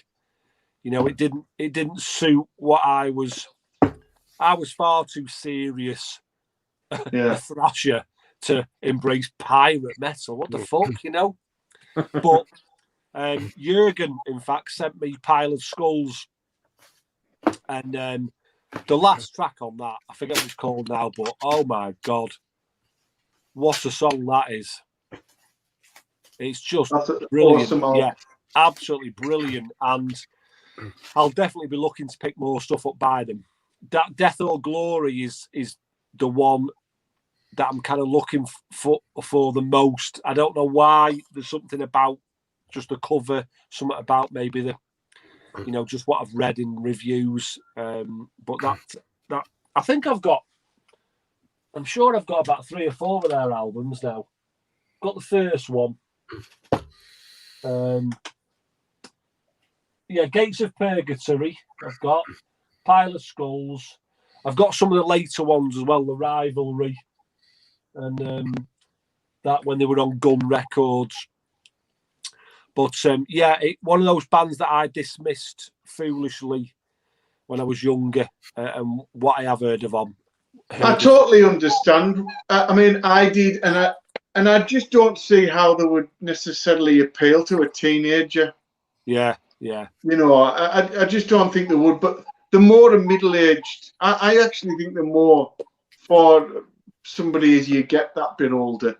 Yeah. But I just find I listen to when I listen to all them albums, I was listening to them, and I was thinking, oh, listen to that chorus or listen to that singing melody. It's all about the singing melodies and the one string riffs that he does all up and down the fretboard and that. And I was listening to the melodies and thinking, fucking hell, he can't top that. And then a couple of more minutes later, and he's topped it again. And I just think, fucking hell, he's just unstoppable. He's just got fucking hours and hours worth of like the best melodies I've ever heard. You need to check out the song Treasure Island. It's fucking ridiculous. You need to listen to that song. You don't get more pirate metal than fucking Treasure Island, do you? To be honest with you. Do you know what though? That was the one thing I said that put me off, and you recommend Treasure fucking Island. I know what you're saying. Serious? I don't even like. That's the last song on Pile of Skulls I was talking about. Oh, well, there you go. I it. actually don't. I don't give a shit about the whole pirate metal thing. To me, they're just words. It's what the tune's like. It's you know, a brilliant song. It's absolutely unbelievable. Do you know why? Do you know why pirates are called pirates? Just because they are. Because they are. Oh, we've hit that low. We have hit that low. Well done. You'll get a dad joke or two on here. Oh, definitely.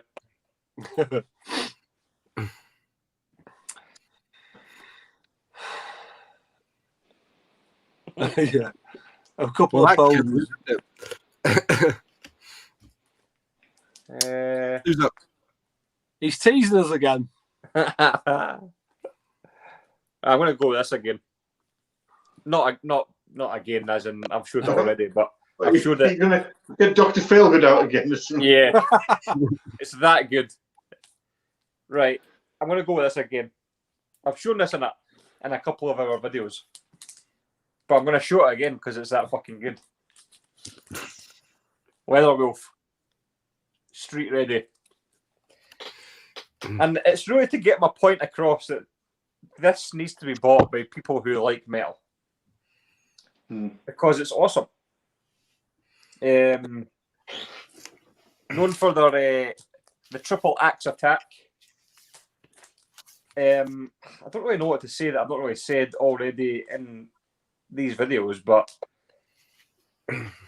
I mean, if you grab this and you grab their debut, which is just self-titled, you'll not be disappointed. I mean, if you listen to the songs Street Ready or Hideaway, Thunder, it's just awesome, and it's a band that kind of gets talked about, but then nobody really kind of goes out their way to get this. But I would go out your way to get it because I think it's just tremendous, especially their first two albums. So Street Ready, Leatherwolf, and the guy's voice is, I don't know who the singer is actually, but he's awesome. Tony Franklin. Yeah, Tony Franklin. Michael Olivieri is on vocals and he's shit hot. Yeah. So fucking buy it. Are they the guys in Sabotage? The Oliviers. No, they're the Lawrence Olivier. Oliveira. It is Oliveira, yeah. It's Oliva. Oliva, I think it is. No, Oliva. Chris Oliva, I think. Oh, he's got. Oh, yeah, nice. See, So where do Leatherwolf fit in the whole plug 'em in a genre thing? Are they? They're not hair metal. Are they more they sort look, of heavier than that? very hair metal. They They're look more. They're edgier than hair metal. Yeah, the more your thing than what you would imagine. The thing is, I've always thought when I've seen them that I've kind of in my head I've lumped them with the likes of something like Kingdom Come, which isn't hair metal. No. No, it's far better than Kingdom Come. They're definitely more metal. I think the name of the band and the way they look is definitely not, in my opinion, a true reflection of how heavy they are.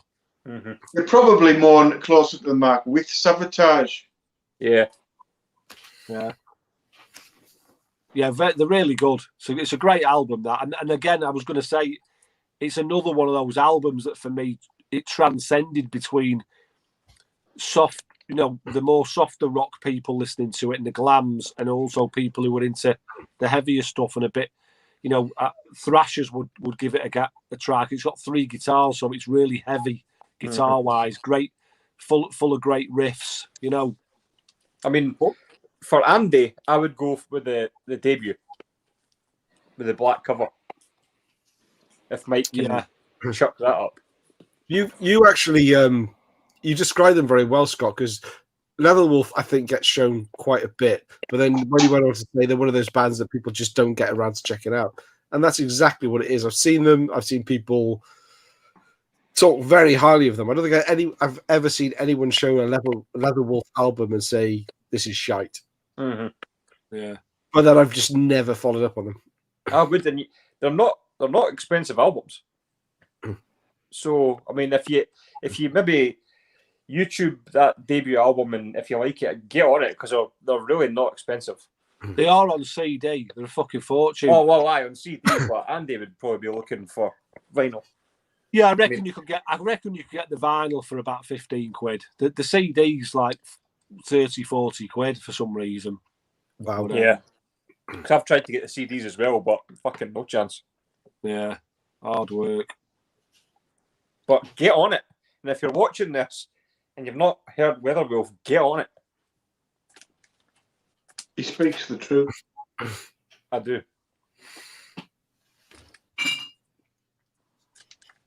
Right. Maybe I will get around to it. So, but check out Running Wild first, and then Creator, and then Leatherwolf.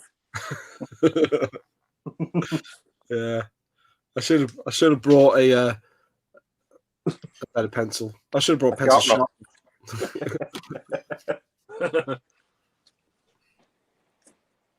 Mark G with a C. What you got for us? Autopsy, Severed Survival, their debut album. This guy, Chris Reifert, was originally the drummer for Death on their debut album, Scream Bloody Gore, and then parted company. Moved back to wherever he was from, I can't remember now. Formed this band, and it's looking at a lot of the bands, and as you well know, with me being on my real underground sort of death metal kick at the moment, this band literally get mentioned with every sort of band that is coming around at the moment. Talk about this band as an influence, and this album was, when it came out, it was so different to the other death metal bands. They were all going for that sort of nice production, the Morris sound, you know, which was great, don't get me wrong, but there was something more live, more sort of DIY about Autopsy. They signed to Peaceville, an English label, whereas a lot of the other bands, like I say, sort of focused on a real thick and well produced sound. These guys were just, it was like it was recorded in a garage. It was loose and raw, but you could, for me as a musician at that age, sort of growing up, it was something to aspire to, because you thought, do you know what, that I could play that. It's that loose and DIY, and I could be in that band. The riffs are in there. It goes from fast paced to mid paced to slow and doomy. It's got the guttural vocals. It's got the Hellraiser sort of type cover. It's just brilliant. Just a brilliant album. And like I say, it's turned out to be, you know, up there with the likes of the Morbid Angels and Death as a major influence on a lot of bands that are around about in the scene now. I definitely won't ask Andy to try that out. You definitely won't like it. Scott, I reckon Scott could give it a go. I think he might find it quite abrasive in the beginning, but I know Mark likes it. It's like there's like a Black Sabbath vibe to death metal with it. It's got that doomy sort of riffy element, hasn't it? Mm. And they also goes from like the time signatures and there's no bridge to it. They just go from one speed and one riff to another speed and another riff, but it works, you know. And the drummer's the singer. That's right, yeah. Which was, I went to see him live, and to see him drumming, and you know the mics there, and he sing at the same time was just, I was like, wow, that's an art form in itself. But yeah, it's you know, when you hear me use all these words, Scott, when I'm like talking about filthy, horrible, swampy, guttural. Yeah, that's all of them. That's all of them. Yeah. I actually, you know what? I actually nearly bought that about a year ago because I saw it on Amazon. It was about £12, and I thought, do you know what? Could I buy Autopsy? And I thought I ended up not, but you know, I was like, no, a click away from buying it. Yeah. But I just love those descriptions that you put on your videos. It's like, it's filthy, it's vile, it's putrid, it's dirty. I just love it. Yeah. Mark can probably put that album on and play it all the way through. Phil Collins of death metal, yeah. But with me, I tend to put that album on, and then halfway through, I'm like, oh, I'm putting something else on because I've got to be in the mood for putting up with it. You know what I mean? Because it does slow down sometimes to quite a pace where I'm like, oh, I think I just want something else on now to pick it up a bit. You know what I mean? And I keep sort of changing my mind whether I like that or what's the second one? Mental Funeral. Yeah, Mental Funeral. And I keep changing my mind which one I prefer. So I don't really know. I like them both about the same, really.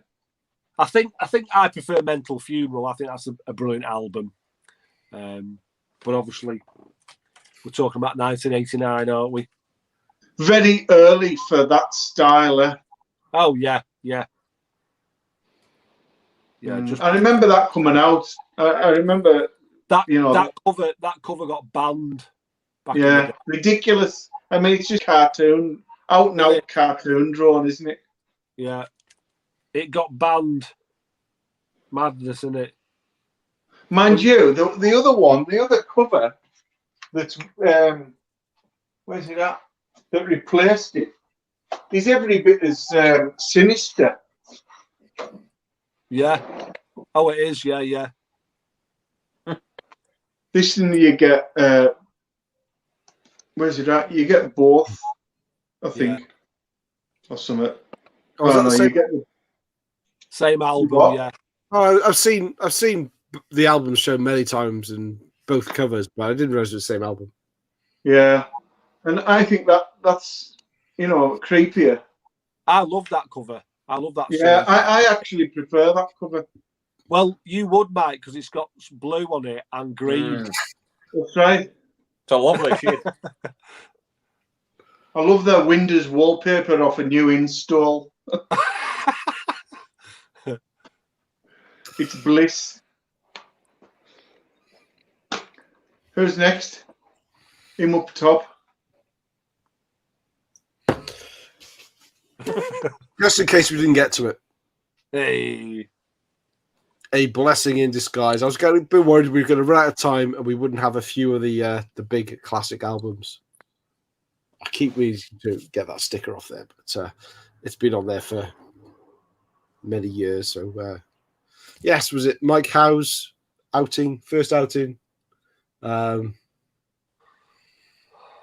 Promotional copy, not for sale, which is a bit bizarre, really, because I paid money for it. So I think I was done there. But fake healer, rest in pieces. Fake healer. It's what a tune. It's Metal Church. Come on, I don't know what else to say about it really, other than Badlands. That's an awesome song.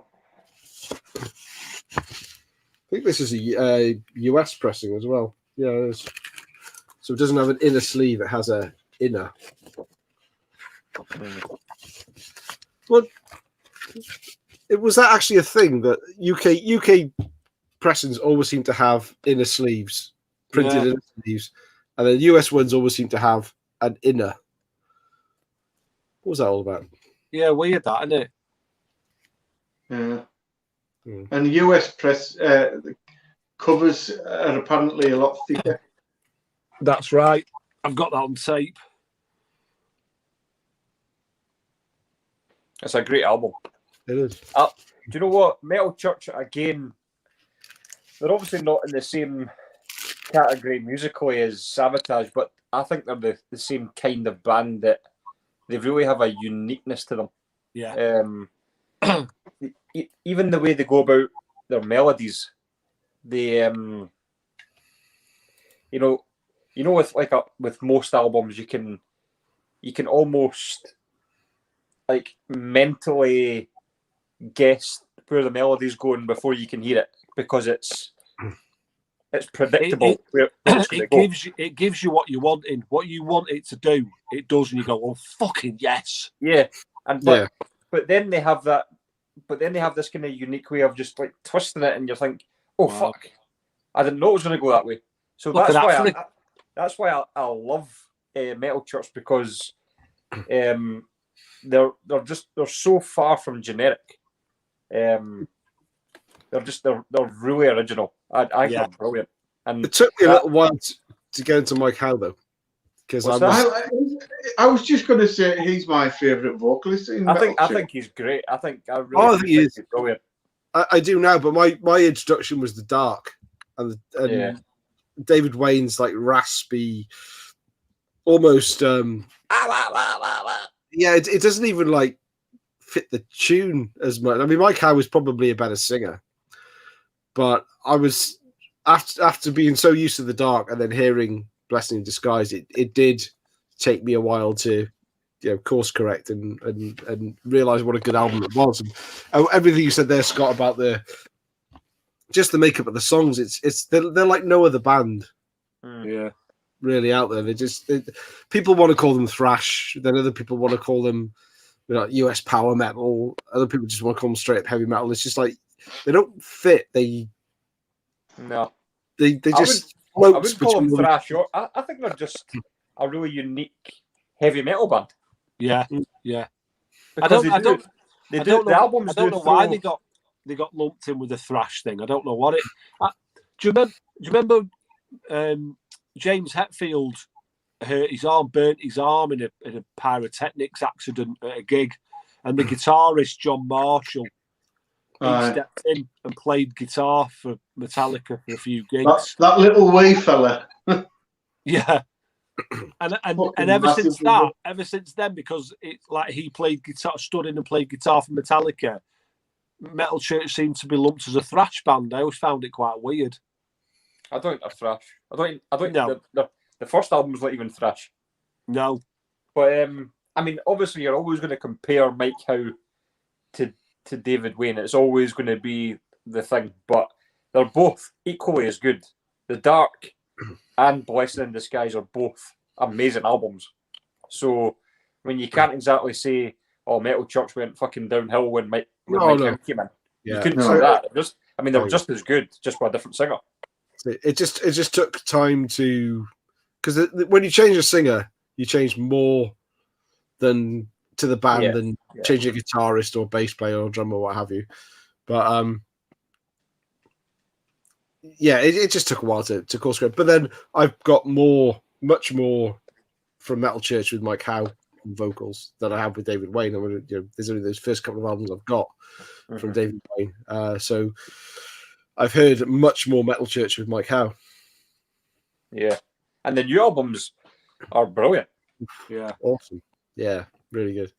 The one after that one's good as well. The Human Factor. Yeah, there's some great songs on that, isn't there? Brilliant. I like them a lot. That Blessing in Disguise is a great album. And if ever I ever was asked like quiz question, what date did the Titanic sink? Mental as it might sound, the way I remember that is off this album, off Rest in Pieces. I always just remember it. It was always April the 15th, 1912. And I never learned that from school. I learned that from Metal Church. Yeah, that's like with Iron Maiden. I learned more about history. I know more about like Alexander the Great. I know all these historic things. I know I know about Samuel Taylor Coleridge because of Iron Maiden. Yeah. It's a genuine metal's a genuine. It's a life. It's a journey. It's an experience. It teaches you. Also, do you know what you should listen to? Sabaton. Yeah, fucking hell. That is an education. That's like a history lesson. Oh yeah. Well, tell you what, Creator and Running Wild are definitely ahead of Sabaton. Oh, unfortunately, Sabaton. It's like a history lesson, but with the worst monotone teacher in the school. Do not you ever. Sorry, Scott. Disrespect. It's like actually being in a history lesson at school. Yeah, actually being there. Yeah. I'm failing again. Let's move on. We'll show some honourable mentions now. Yeah, let's do it. Before we wrap up. How many was shown? Just quickly, 2 each. Let's do them quick and not do the big discussion because we do say we're going to wrap up soon. So yeah, right. Yeah, two I was thinking of showing had we had more time was Nothing Faced by Voivod. Yeah, where they cleaned the sound up quite considerably and it was more palatable. And it wasn't my first contact with Voivod, but it was the first album I really, really loved from them. And this was my favourite album by this band for a lot of years. Fabulous Disaster, until I decided that Temple of the Damned was my favourite Exodus, but still an awesome album. Mm-hmm. And when we went to see them and they played Toxic Waltz, you can't help but just lose your shit in getting on it, can you? Yeah. You missed that album. There was like us me and Mike Oldfellas right at the front of an Exodus gig during. And I was at the back going, fucking idiot. I'll be with you, Scott. We were too pissed to realise how brave we were being. And we were on camera the following day on the Exodus channel, weren't we? That was our claim to fame. So mine are going to be Babylon AD. Absolutely superb album. I've just actually noticed this. That's a shocking cover. I've actually just noticed it. But yeah, just some kind of sleazy metal for you. I had to mention that one. I thought I'd mention this. ASAP. Mm-hmm. Silver and Gold with Adrian Smith. And I think it's got what's his face on it as well. Zach Starkey, Ringo Starr's son. Is that right? I didn't know that. Yeah. So, more of a hard rock album. It's not going to be Iron Maiden, but definitely worth a shot. I really enjoy this album for what it is. Adrian Smith does the vocals on it. And I also went for Sleazebees, Screwed, Blued and Tattooed. Why didn't you come up with mine? I would have picked that one. What's that? I say I've got that one. I'm surprised that one. I didn't even think of that one. Yeah. So just a really good hard rock sleaze album, that kind of bluesy tone in it, but not too much that you just want to chuck out the window. That's awesome as well. I'd never heard of that band until I started watching videos on the V. I'd never heard of that band at all, but the well spoke about. I've not heard anyone say anything shit about them. Yeah. That's a good album. Like my pressing's 1990. That's why. I managed to get a sealed copy on cassette last year for about $5. I broke the seal on it. Really? Well, there you go. Pretty impressive for an album of that age, isn't it? Yeah. and of that caliber. Absolutely. I've got quite a few to show you. I won't talk about them for long. Honourable mentions. Oh yeah, awesome, love it. Mm. That's an album. Practice what you preach. Yes, nice. Yeah. It's a classic, isn't it? I love that album. It was too big to avoid. So, David, what was David saying then? Yeah, Altars of Madness. Altars of Madness, Morbid Angel, Consuming Impulse, Pestilence. Oh, you're still on this one. Yeah, amazing. And the last two, and I'll be out your hair. Bit of Sodom, German thrash, Agent Orange, love that album. And my first introduction to a bit of grindcore, Terrorise the World Down 4, featuring Dave Vincent, Pete Sandoval, who went on to be Morbid Angel, Jesse Pintado, who sadly passed away, but went on to be the guitarist for Napalm Death. That's it. That's me. All right, mine. I've got about 5 left, so I'll do them quickly. Not really a proper album, but I love this. Suicidal Tendencies, Controlled by Hatred. It's like a double A-side EP, but yeah, brilliant. Got some fantastic stuff. A certain Rage I had sent to me recently by Mike. I've not too much time to digest it, but it's a good album, really good album. I wish I showed this one earlier, actually. Yeah, that's a great album. America, Climbing the Walls. A bit of. I thought we were showing that one. A bit of thrash, bit US powery heavy metal, but great stuff. Slightly maligned, but still a great album from 1989. I like that a lot. I like it. And just to please, where was it? I can't keep up with this. Oh, yeah. Yay. I meant to show this one earlier, but, I think I meant to show this one instead of the Slammer one. But then, I do like to pander to the audience and show them what they want to see. But there we go.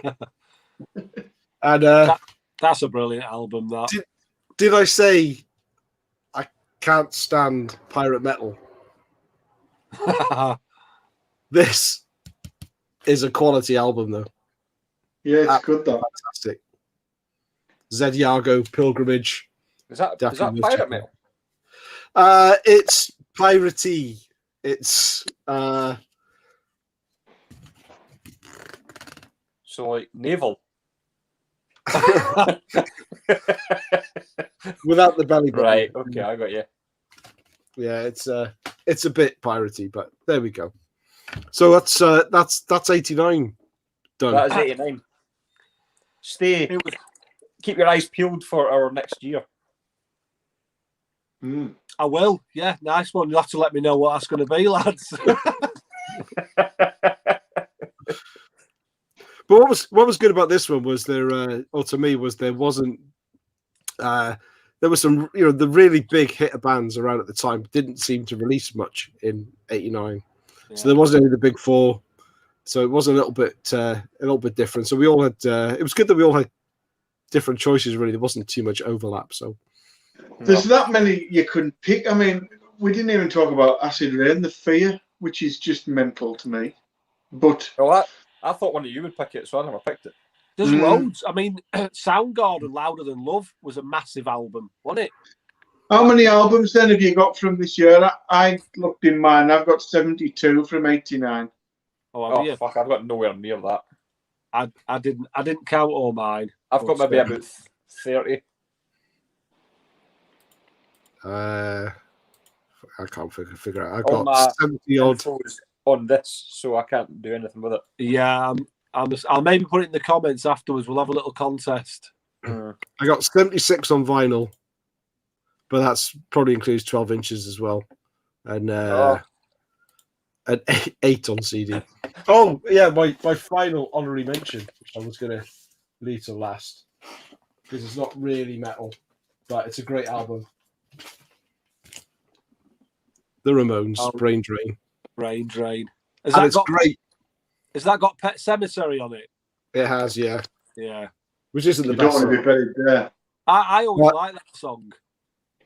But Dee Dee Ramone's last album, and this is the only time that I saw the Ramones on this tour. As DJ Ramone was on it, so special place for me. But I know why the album's called Brain Drain. Because that's what the Ramones do. Listen to that. whoa! It just oozes like your brain just drains out your fucking. I was so confused. I thought Mark's screening paused there. So did On Mike that note, did Mike say that he had an honorary mention that wasn't metal, quite metal as well? I did. I've got one as well. I'm gonna champion this album for the last time because there might be people watching that haven't seen me talk about it before, and it's probably going to only appeal to people who are British, and that isn't me being a bit of a tosser. That is just the truth, and it's Gear Bikers on Acid, stewed to the gills. It's a cross between Crazy Head and what do they call that? Zodiac Mind Warp, and they have samples in of like programs like Rainbow and Blackadder, stuff like that, interspersed throughout the album. And this is probably my favourite album of all time, but I don't say that to people because they go, ooh, and I totally get why people don't flock to an album by a band called Gear Bikers on Acid. It might be a bit off-putting, but it's just sublime. it's really good. You sent me this, didn't you? I did. With the Trooper being that as well. You see, didn't you get? I've got another copy on vinyl if anyone wants to try it. Who is local?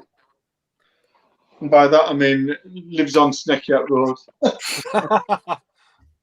No, I've got another copy on vinyl, but I will say it's not in fantastic condition. But I'll send it out to somebody if they genuinely think, yeah, go on, I want to try that. There was someone who put a post there about it being a travesty that Altars of Madness was only an honourable mention. There you go.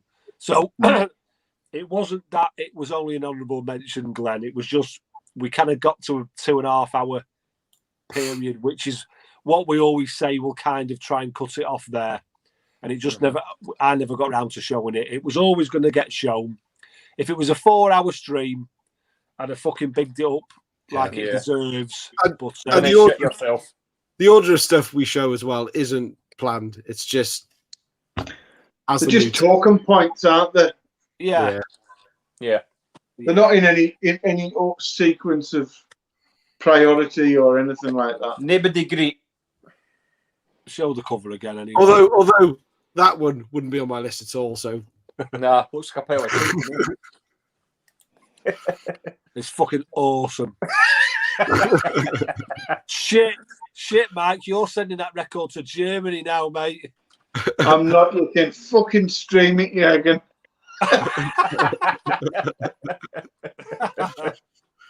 Right, gentlemen. Right. That'll do us. Thanks for watching. Great fun as Thank always. you, everyone. Thank you, everybody. Thank you. Catch up with you soon. Take Bye. care, guys.